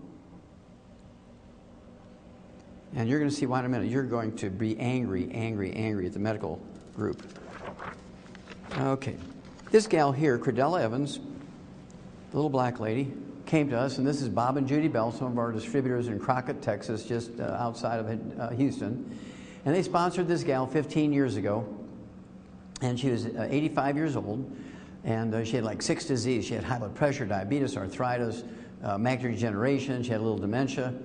And we changed her diet, and we got her on the 90 essential nutrients appropriate for her body weight, and 15 years later, July 8th of this year, she turns 100. She has a very large longevity business. She's got over 300 people in her little marketing group, more than pays for her supplements. She has a lot of money left over, so she goes and does all these activities all over the place.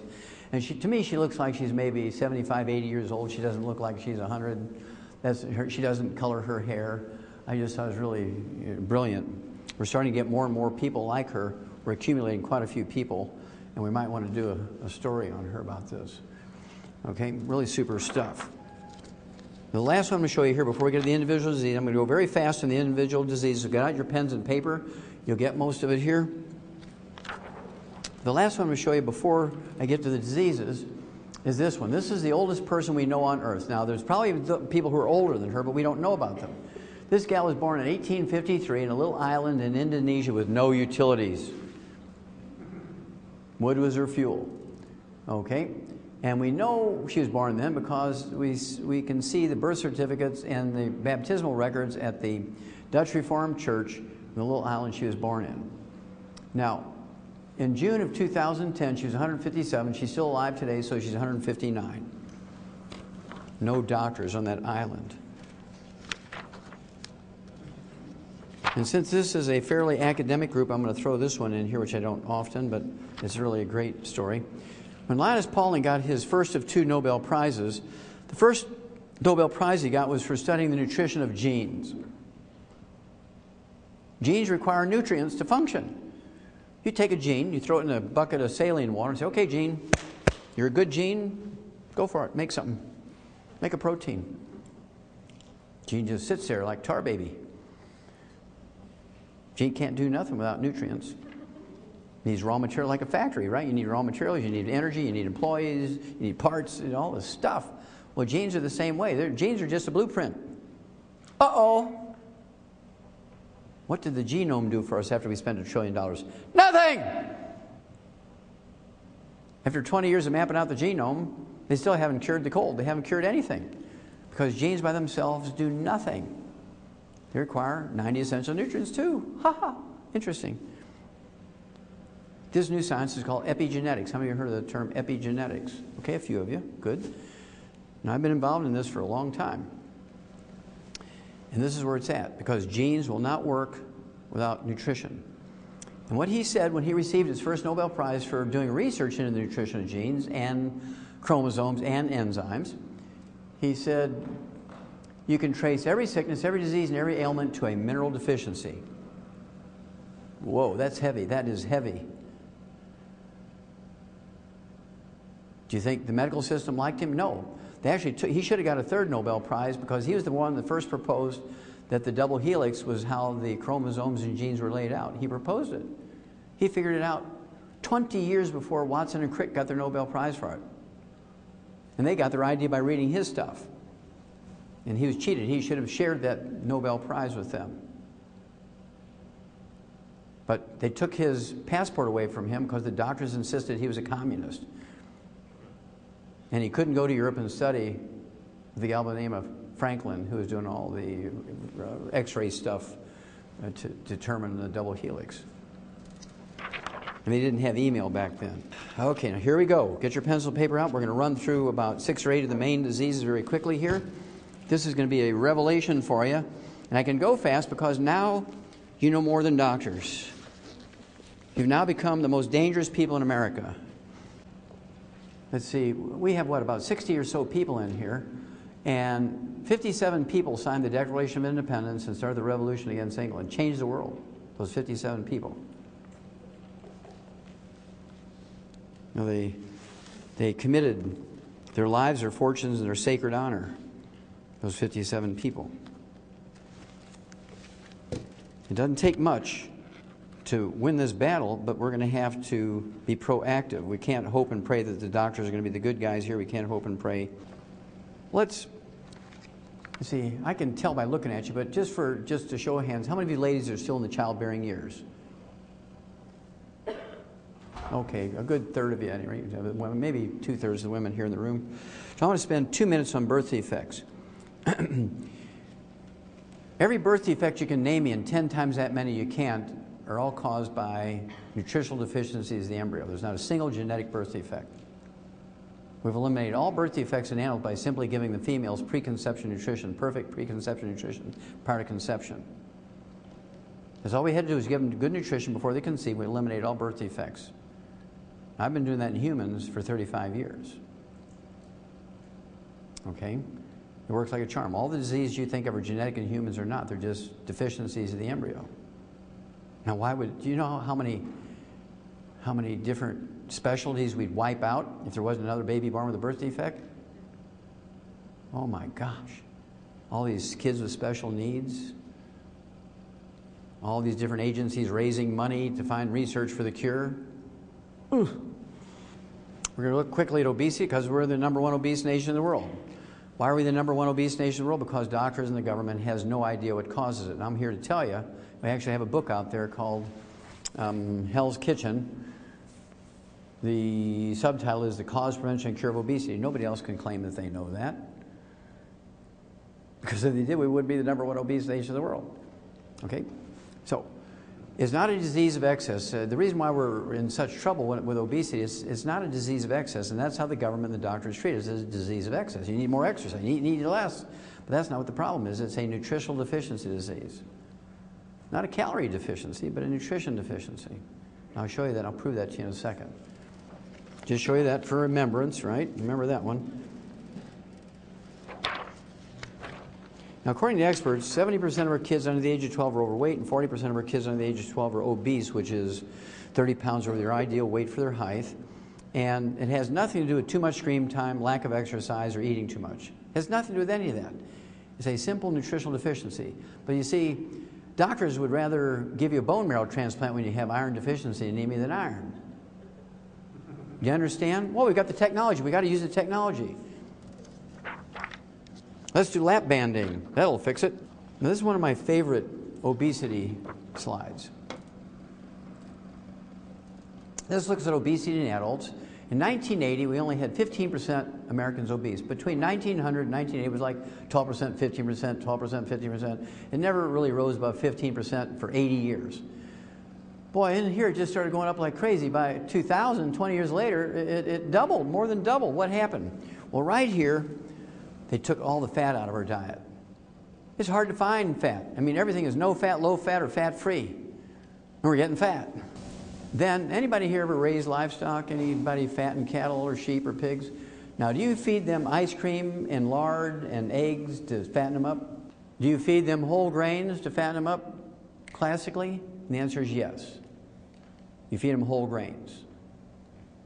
99% of farmers feed their cattle and pigs and sheep and chickens whole grains to fatten them up. Now wait a minute, didn't they tell you to eat whole grains? Let's have a look at that. Now you see, this is what you're getting following the doctor's instructions. No fat and eating whole grains. Exercising. Now if the doctors were correct, the chart should look like that. If the government was correct, the chart should look like that. But following their directions for 20 plus 12 years is 32 years. Houston, we have a problem here. Now, one of my favorite obesity slides is that of Rosalie Bradford. She had 2 Guinness World Book of Records for obesity. Number 1, she's the heaviest woman ever officially weighed by the Guinness World Book of Records. She weighed 1,242 pounds. 1,242 pounds. You went on 2 dates with Rosalie, you had a ton of fun. Do the math.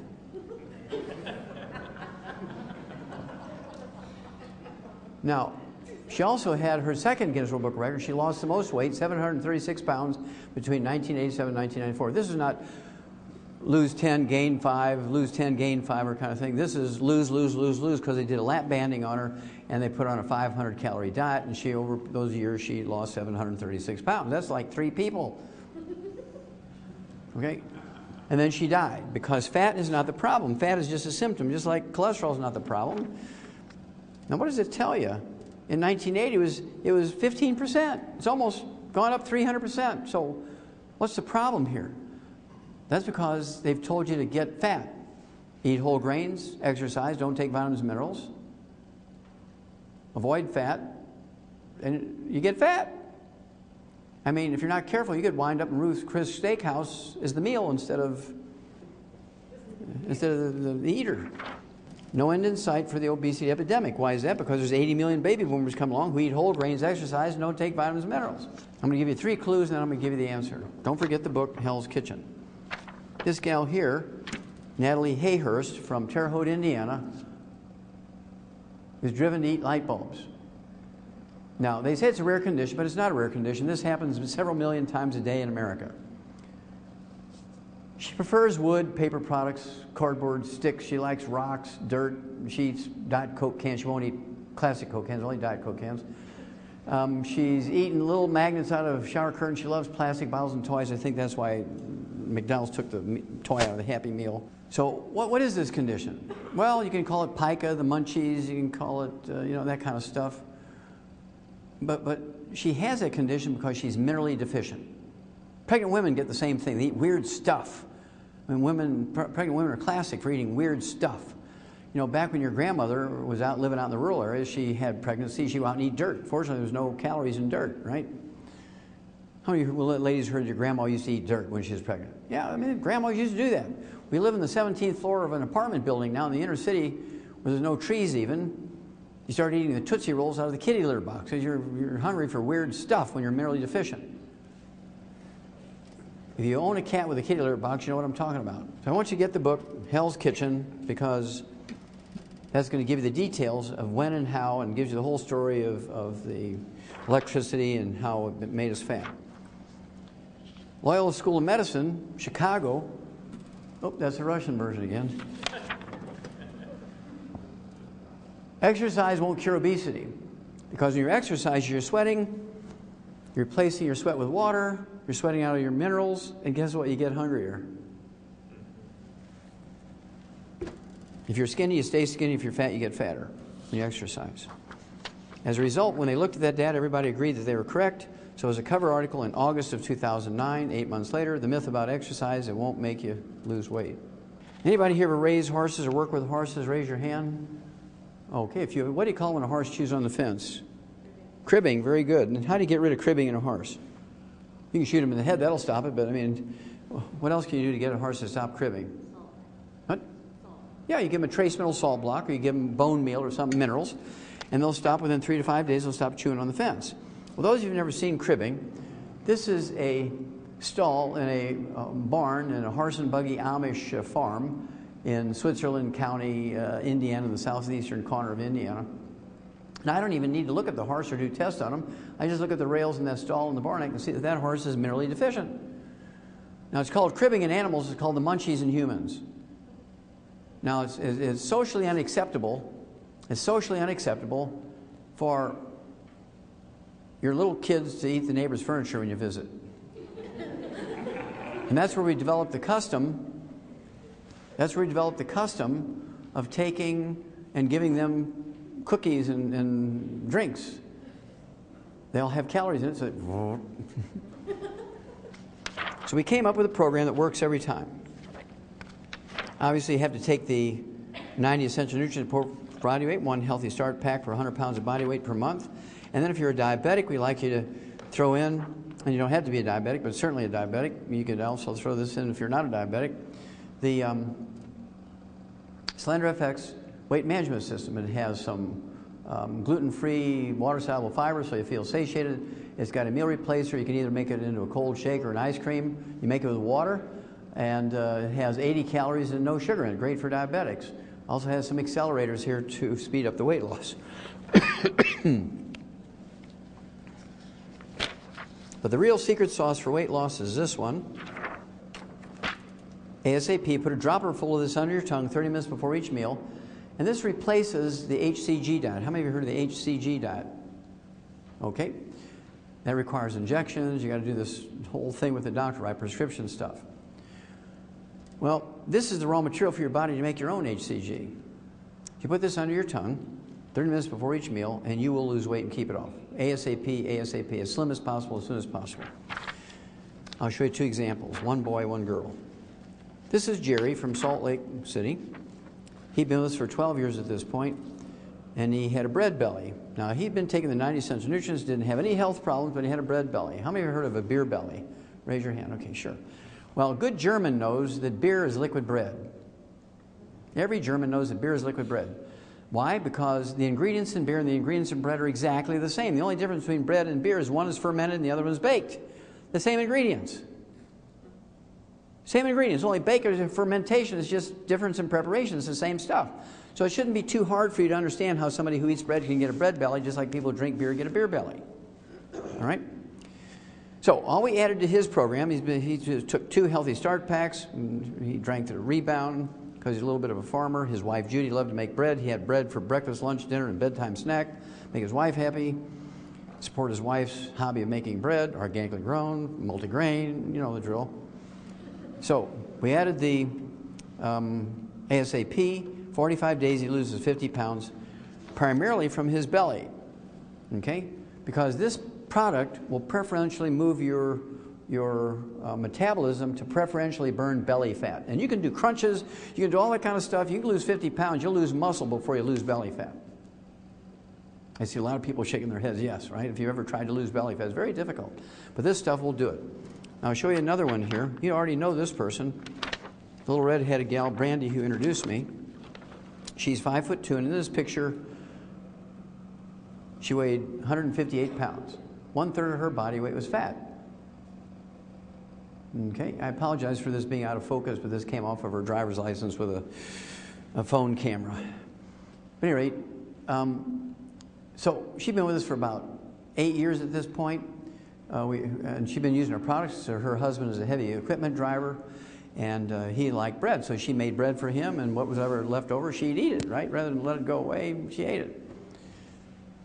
And so we put her on the Rebound because she was drinking 2 liters of Pepsi a day, only 5'2", 2 liters of Pepsi a day.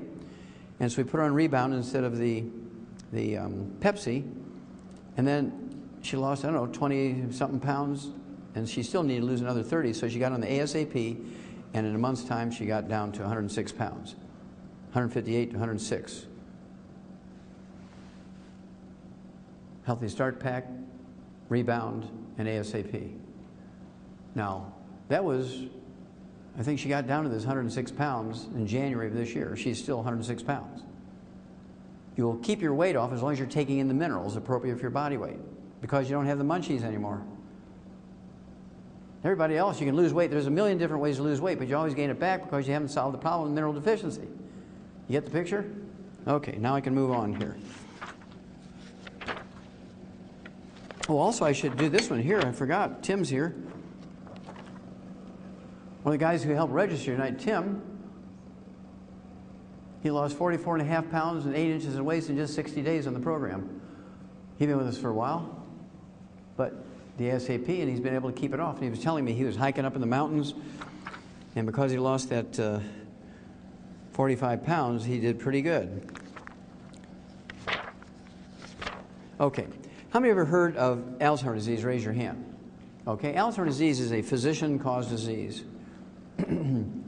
Alzheimer's disease is a physician-caused disease. Didn't exist 40 years ago, even by another name. Today, it's the number 4 cause of death in Americans over the age of 65.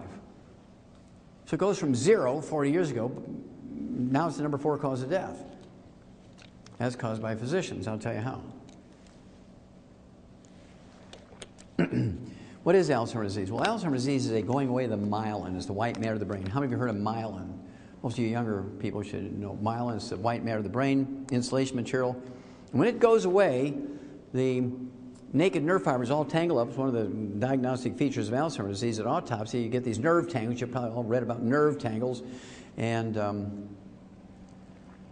this is caused by the myelin going away. Well, myelin makes up 75% of your brain weight.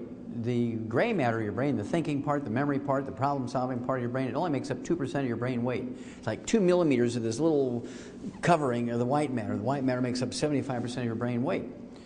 Well, this Myelin, this white matter of the brain that makes up 75% of your brain weight, is 100% cholesterol. So you go on a cholesterol-restricted diet, you take cholesterol-lowering drugs, bam, you have Alzheimer's disease.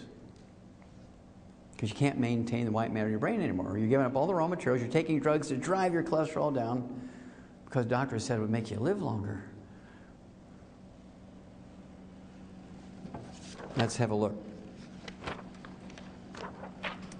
Alzheimer's, tidal wave feared. Why is that? There's 80 million baby boomers coming along. They all listen to doctors, lower their cholesterol with diet and drugs. This came out in 2009. Alzheimer's on a relentless upward trajectory. Kind of reminds me of that obesity chart. Following the doctor's instructions going this way. Why? Because numbers look particularly grim for baby boomers who follow the doctor's instructions. Exercise, drink plenty of water, don't eat fat, eat plenty of whole grains.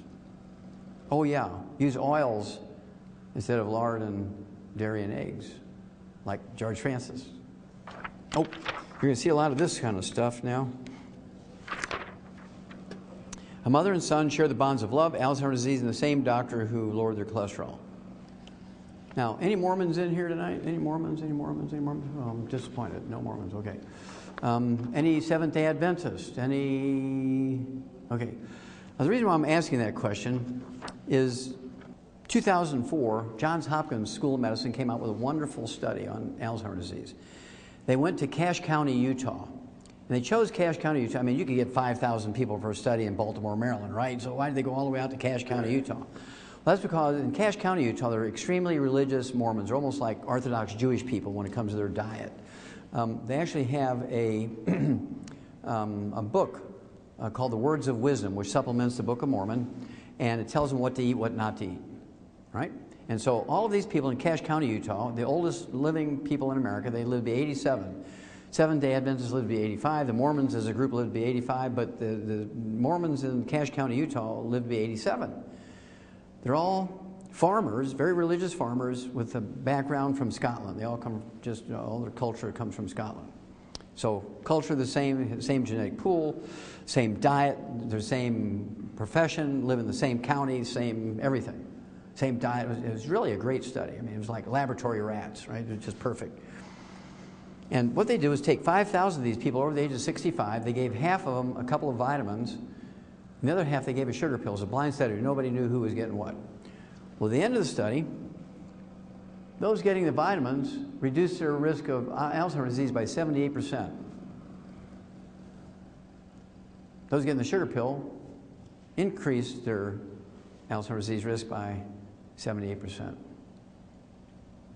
But you have to remember, the diet was the basic thing, okay? Now, in the animal industry, we give them the perfect diet, very similar to the Mormon diet, and the Jewish diet, and the Seventh-day Adventist diet, but we also add all 90 essential nutrients. We eliminate Alzheimer's disease in animals by 100%.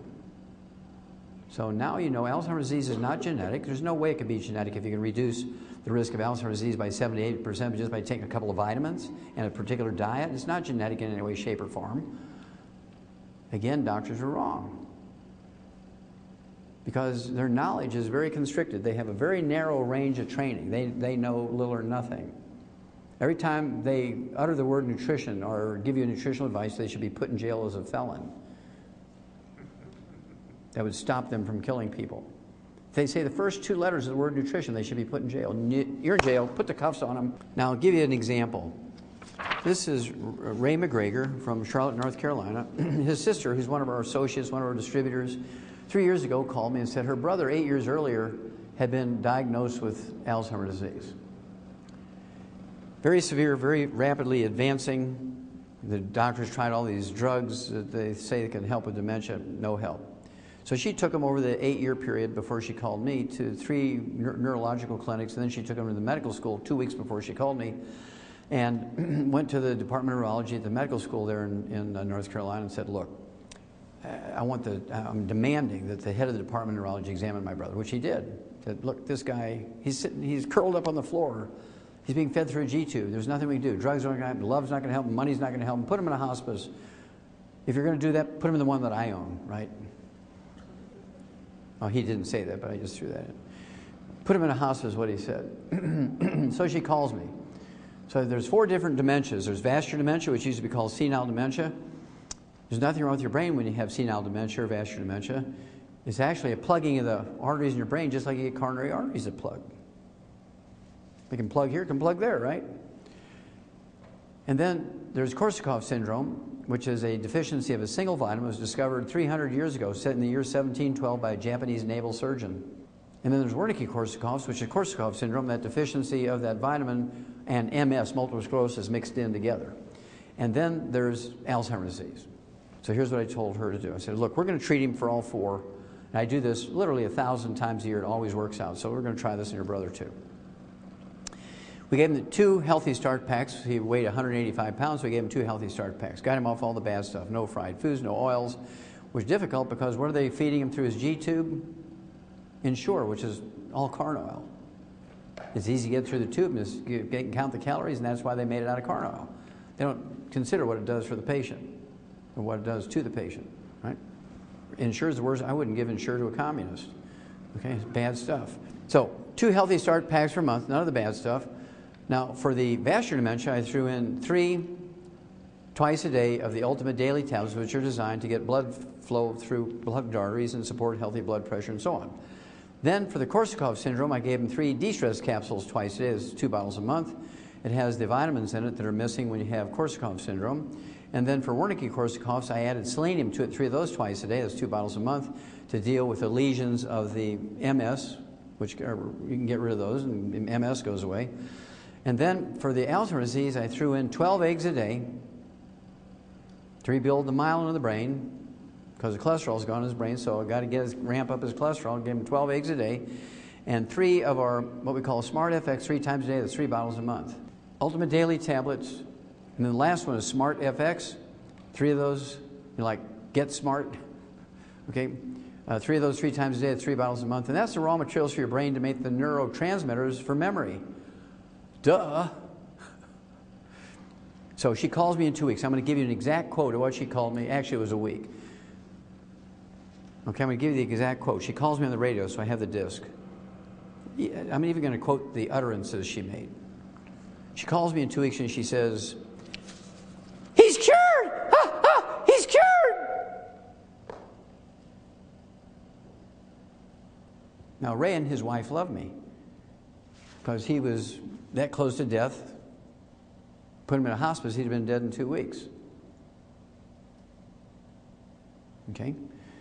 Now, he didn't have Alzheimer's disease like all those doctors said. He had Korsakoff syndrome, which is curable in 2 weeks by giving him the vitamin. Remember, I hedged my bet and I've treated him for all 4. And it paid off for Ray. I do this 1,000 times a year. Maybe more than that, and I don't even know it. But those are the ones I know about. I do have to tell you that sugar aggravates the deficiency of that vitamin. Sugar aggravates the deficiency of that vitamin. So I thought this was kind of profound. Now, this came out in February of 2012, this year. High calories from sugar linked to mild memory loss in elderly. If you're deficient in that vitamin, you're taking lots of sugar, juices and fruit and molasses and honey and agave syrup and soft drinks and desserts and candy bars. Guess what? Pie and all. You're going to get dementia. But it's not Alzheimer's disease. It's this Korsakoff syndrome or Wernicke-Korsakoff syndrome. Sugar and oil is the worst possible thing you can give to anybody with a brain problem, particularly the elderly, right? The same formula works also on Parkinson's disease, MS, multiple sclerosis, as I already mentioned, and also Lou Gehrig's disease, ALS. Thousands of these people a year were able to reverse from their disease. Usually takes 60, 90 days. I'm very famous in Western Canada for this. Some very wealthy guys had Parkinson's disease, and we went back there 3 months after we got them going. Their wives were very, they made them stick to the thing. They ground up everything, put it with a turkey basing syringe to their G-tubes. Went back in 3 months. One of them is, he comes to all our meetings, and he's a very wealthy guy, and had put all his employees on our program. His name is David Dietrichs. He had all these patents for quick release and quick coupling tractor equipment. And he comes up to me and says, "Hi, Doc. I really don't remember you, but you're the guy that saved me. I'm the one that used to have Parkinson's disease, and he was a vegetable when I first met him." And now he's perfectly healthy in just 3 months. And he'd been getting worse and worse and worse for 12 years. You're very dangerous now, because now you know. Okay, arthritis. 98% of all arthritis is a simple mineral deficiency disease.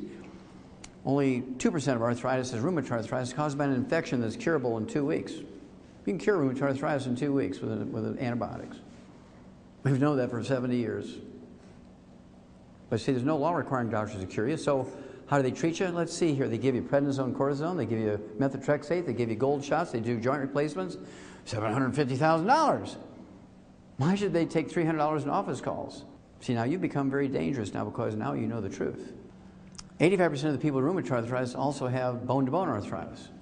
So you still, even with rheumatoid arthritis, even though it's an infection, when it's advanced, they're all gnarled up. Even people like that, within a year, we can get them playing concert piano. We've done it hundreds of times. You know, they're all gnarled up. No surgeries, no joint, I mean, just within a year, they repair. It's an amazing thing. Okay? You give them the healthy bone and joint pack. You throw in what we call the killer biotic, kind of like Geraldine's boyfriend, Killer. Some of you may recognize this fellow, Andy Young, from the old civil rights movement. This is 1991. I was a little porkier back then. Shed about 60 pounds since then. But Andy was scheduled to get a double knee replacement because he had bone-to-bone arthritis, 1991. Athletes told him about me, so he called me and said, "Can you help me?" I said, "Yeah," and he canceled his double knee replacement surgeries. And that was 21 years ago. He's never had to have any joint surgery, and he's perfectly healthy now in his 80s. He can outrun an 18-year-old and swims 5 miles a day. He's been on my program for 21 years. The coming epidemic of arthritis. Why is there a coming epidemic of arthritis? That's because there's 80 million baby boomers all who listen to the doctors. Exercise is good for you. Drink plenty of water. Do not take any vitamins, minerals. You can overdose. Now, do you think they did that just because they were stupid? Or because they were protecting their trophy wife's lifestyle? This came out in September 2012. Soaring knee surgeries put a strain on costs. Why is that? Because there's 80 million baby boomers come along. And they all want knee surgeries because the doctors and insurance pay for it. Why would I want to pay $4 a day to rebuild my knee when insurance pays for surgery? Because when you do surgery on your right knee, what does that do for the other 71 joints in your body? Nothing! You take the healthy bone and joint pack, it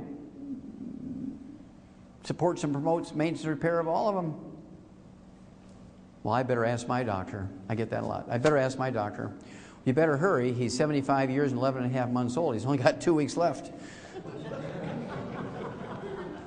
Do not take those drugs, bisphosphates, Fosamax, and Boniva. They only reduce the rate of loss of brittle old bone. They do not build new bone, as doctors told you. That's why it's now 1-800-BAD-DRUG. Harvard Medical School, New England Journal of Medicine, 10 years ago, 2002. New England Journal of Medicine, they did a meta-study on 300,000 people that had joint replacement surgeries, knees, hips, shoulders. The reporters just use knee surgery because everybody knows about knee surgery. Knee surgery, a.k.a. all joint surgeries for arthritis, are worthless. That's Harvard Medical School and the New England Journal of Medicine 10 years ago. But you go to any orthopedic surgeon and say, "Oh, I've got bone-to-bone arthritis, both knees, and all these other doctors want to do joint replacement." Well, I'll do a better job and give you a 10% discount. Do any of them say, "Hey, let's try the healthy bone and joint pack for 90 days here? Then we'll decide about surgery"? No. So what I want you to do is give Youngevity, give me 90 days.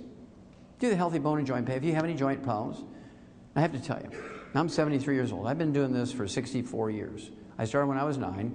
I started taking, not the healthy bone and joint pack the way it is, but the 90 essential nutrients twice a day since I was 9 years old. Read the book, Dead Doctors Don't Lie. It tells you the story how I figured it out when I was 9. I figured I had a little help, right? No 9-year-old was going to figure it out then, so I must have had some help. But think about it.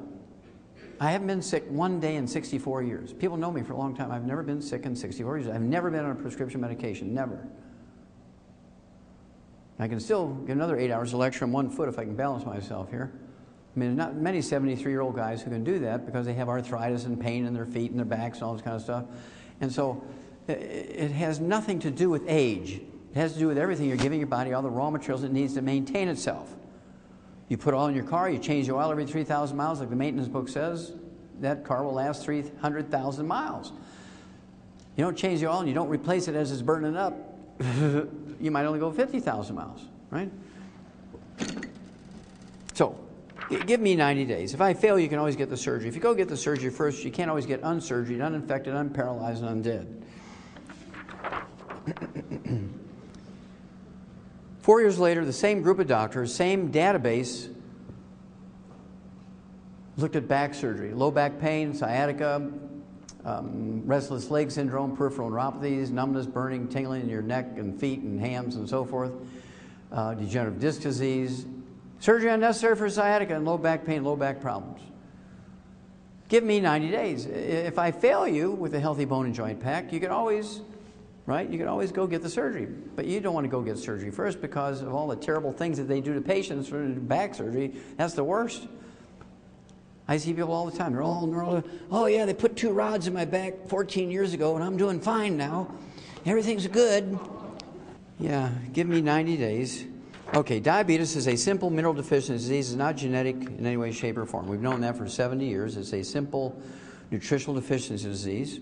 But again, doctors are not obligated to cure you when there's a cure available. They're a protected monopoly. They can do what they want. And as long as you agree to it, everybody's happy. Why is there going to be a diabetes epidemic? 80 million baby boomers come along. Exercise, sweat out your nutrients, drink plenty of water. Don't take vitamins, minerals, you can overdose.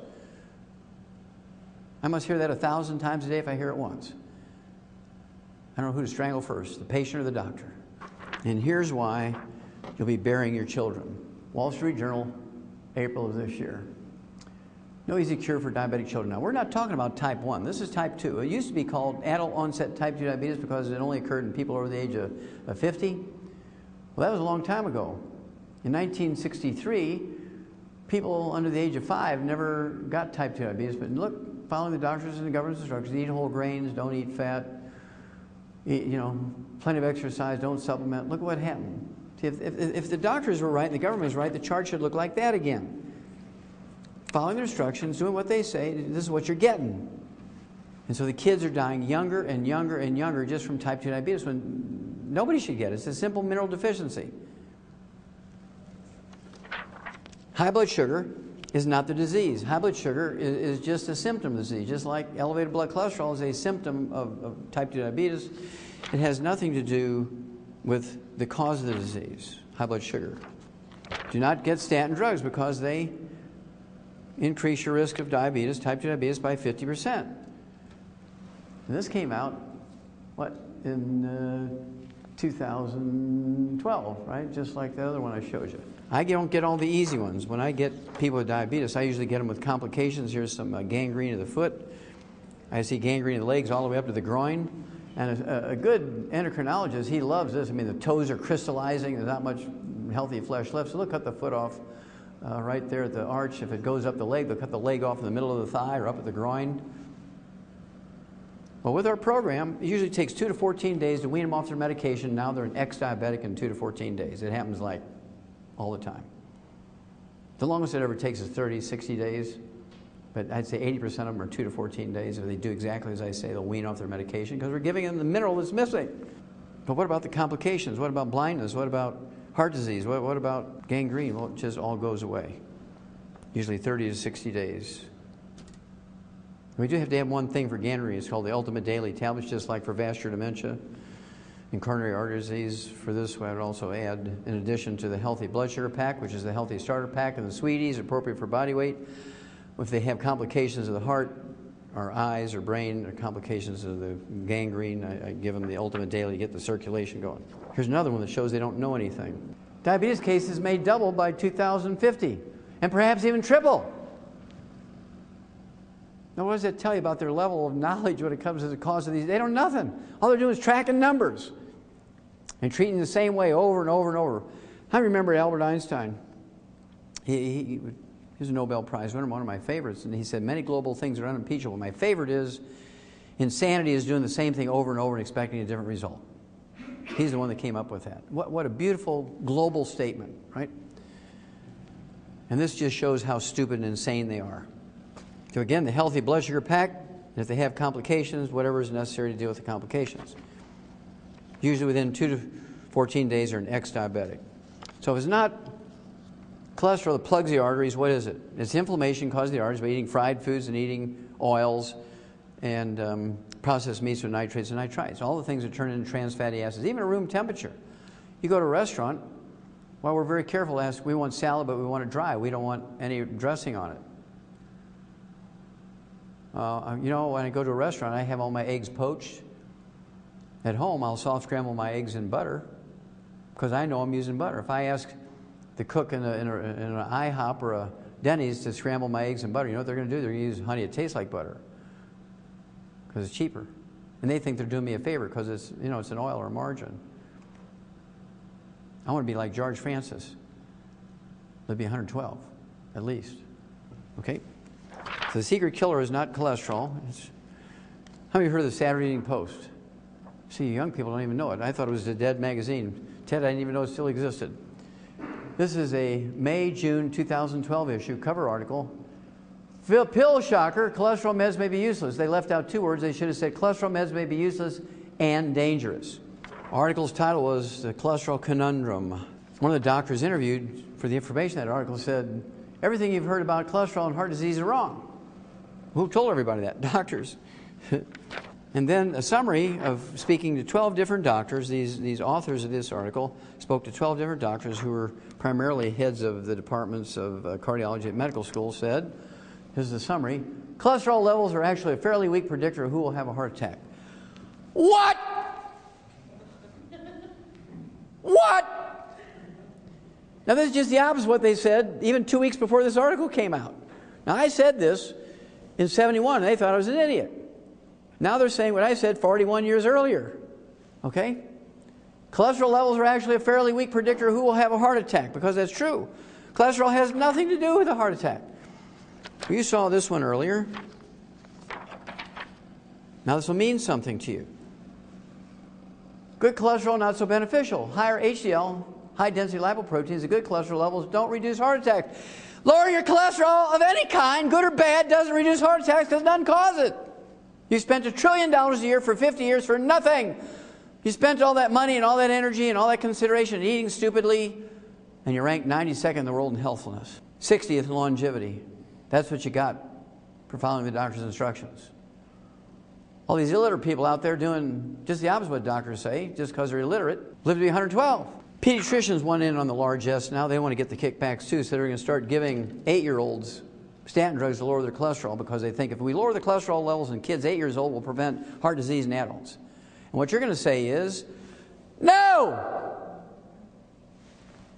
Do not let them give your kids cholesterol-lowering drugs because they will die before they're 20 and you will be standing at a gravesite burying your children. And the last thing I'm going to share with you is my favorite article on cholesterol. We'll talk about high blood pressure and I'll be done. This is the last one on cholesterol, but it's my favorite article on cholesterol. Normal cholesterol in an 88-year-old man, let's call him Frank, who eats 25 eggs a day. Published in the New England Journal of Medicine. This is not a big study. This is a case report, but it's very valuable.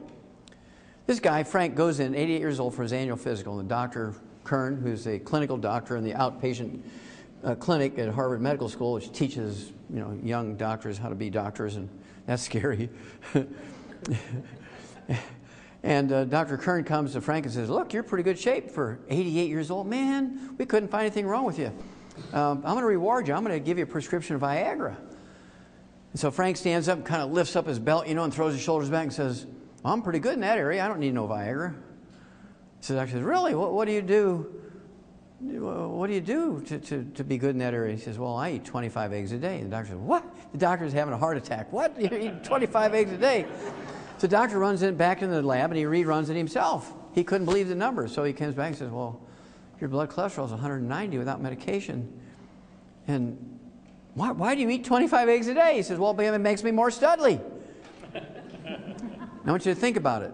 How many of you have heard of estrogen and progesterone? Okay, that's 2 steroid hormones. How many of you heard of adrenal hormones? Okay, that's another steroid hormone. How many of you heard of testosterone? It's another steroid hormone. Those 4 hormones are steroid hormones. And they're 95% by weight cholesterol. So you go on a cholesterol-restricted diet, you take cholesterol-lowering drugs, and there ain't nobody home anymore.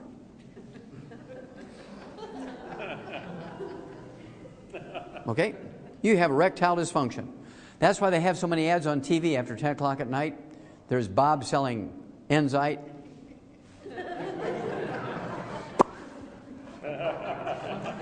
And the one I really love is Cialis.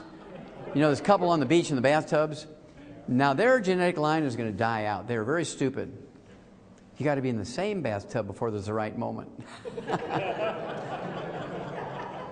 I mean, 2 slabs of cast iron in between, it ain't nothing going to happen. No matter how good your erection is, right? Now, so, eat 6 to 8 eggs a day.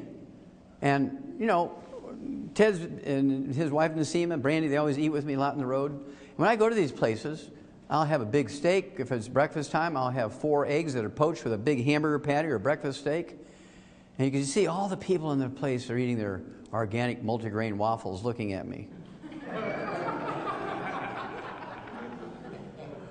And they don't even know it. They're dead men walking.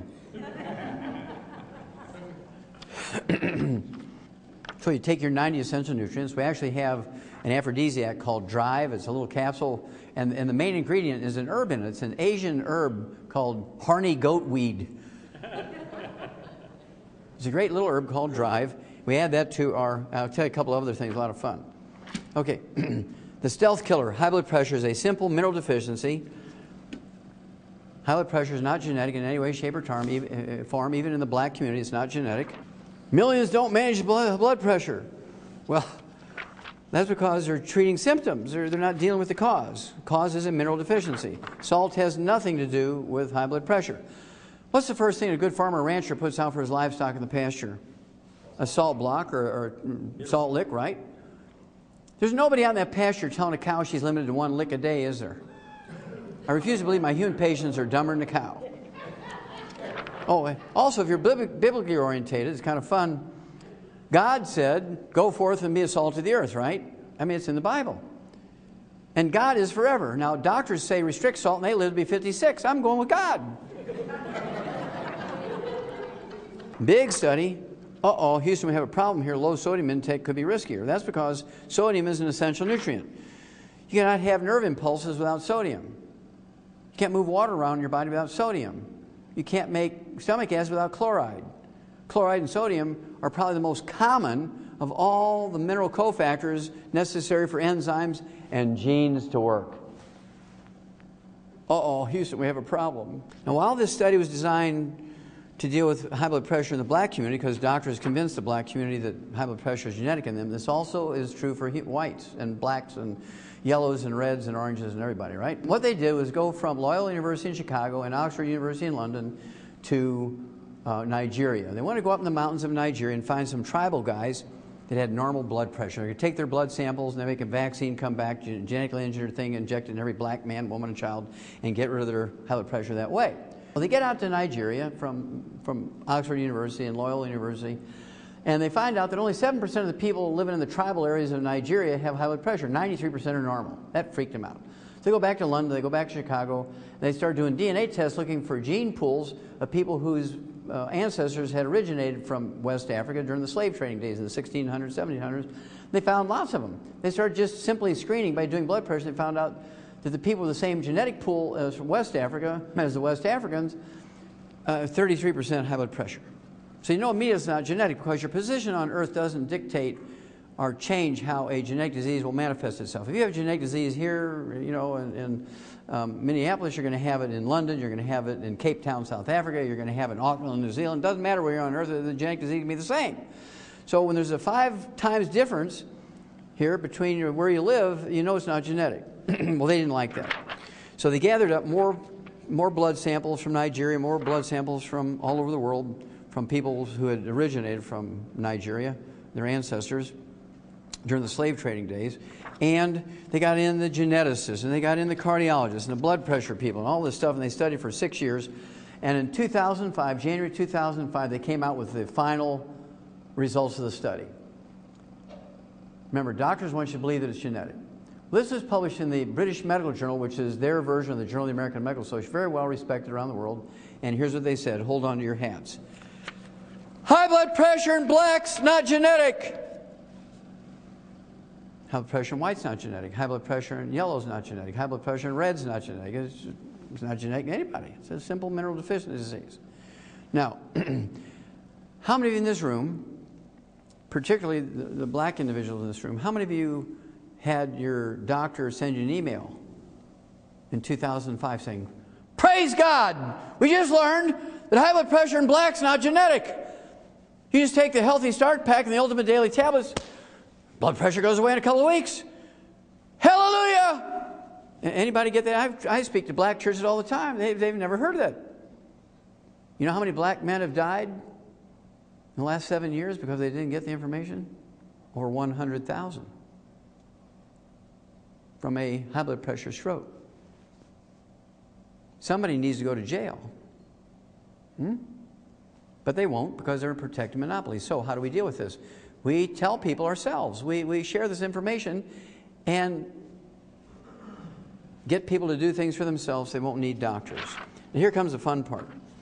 In August of 2003, in the Journal of the American Medical Association, of all things, JAMA, the Journal of the American Medical Association, in August of 2003, there was a big article in there about an herb that lowers blood pressure. It has flavonols in it. It's called dark chocolate. Not milk chocolate, not Hershey's bars, but dark chocolate has a substance in it called flavonols, which lowers blood pressure. Now, it doesn't solve the problem of the mineral deficiency, but it will act like a plant medicine. Herbs are plant medicines. It'll lower your blood pressure so you don't have a stroke until you're taking enough minerals for you to eliminate it permanently, right? But I just keep taking it because I like it. My blood pressure, I'm 73 years old. My blood pressure is 121 over 71. My pulse is 43. It does spike when I get angry. It'll spike up to 45 when I get angry.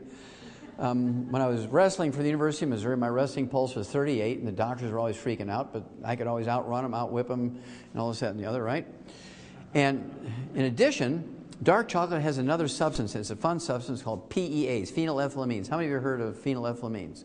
Okay, this is the reason why we give chocolate on Valentine's Day, is the phenylethylamines. Now, the Spanish, they didn't know the name of the chemical, but they knew there was something special about dark chocolate. So in 1523, they took it to Europe and started giving it away on Valentine's Day. The whole purpose of dark chocolate was to seduce the woman with dark chocolate. PEAs, phenylethylamines, are the love chemical. They're an aphrodisiac, right? It's really great stuff, but it's got to be dark chocolate. So, in that year, 2003, we came out with a product called Cocogevity. And Cocogevity has flavonols in it, will lower your blood pressure, but it's also loaded with PEAs. It always works, guys. So, when Valentine's comes up, and it's coming up in a couple of months, don't give chocolates, give Cocogevity and reap the awards. Reap the rewards, I guess. Okay. If you like pieces of chocolate rather than the liquids, I like the liquid. I add it to my coffee. We own a coffee company called Java Fit, and it made us publicly traded. One of the things we do, if you, I don't take anything from the company, even though I started the company. I don't take anything from it. I give it all back to you guys. You know, if you help other people, the more people you help, the bigger your check gets. This gets good. Okay. Anyway, triple treat chocolate. Triple treat chocolate. Triple treat chocolate. Why is it called triple treat? Because it lowers blood pressure. It has probiotics in it, which gives you good digestive stuff and gives you the best sex life you ever had. Triple treat, right? Because it has flavonols in it to lower blood pressure, but it also has PEAs in it, phenylethylamines. Good stuff. Now, two of these chocolates gives you 33,000 antioxidant points, 33,000 ORAC points, which is right in the halfway mark between 20,000 and 50,000 these top 20 longevity people. Lower blood pressure, 33,000 ORAC points, and PEAs. I mean, how good does that get? And we also have another one called Triple Truffle. In addition, it has 500 milligrams of usable calcium per piece, which is the size of a pat of butter, and 1,000 international units of vitamin D3. So if you take 3 of those, you're getting 1,500 milligrams of usable calcium and 3,000 international units of vitamin D3, which is the minimum daily requirement for vitamin D3. Now, this is not a standalone product, obviously. You add that to the 90 essential nutrients and whatever else you got going. So that's sort of, and I could go on with, 894 other diseases. We don't have time for that, but you can read the book, Dead Doctors Don't Lie, Let's Play Doctor, and so on. I go through those diseases with you and tell you what to do for them. And so what I'm going to do now is turn this over to Brandy and Nasima and Ted, and they're going to give you some information, and you can flip on the lights now. All the lights can go up, and I will then answer questions for you for about, I don't know, half hour, 45 minutes, and we'll have a lot of fun and save a lot of people. Okay, thank you very much.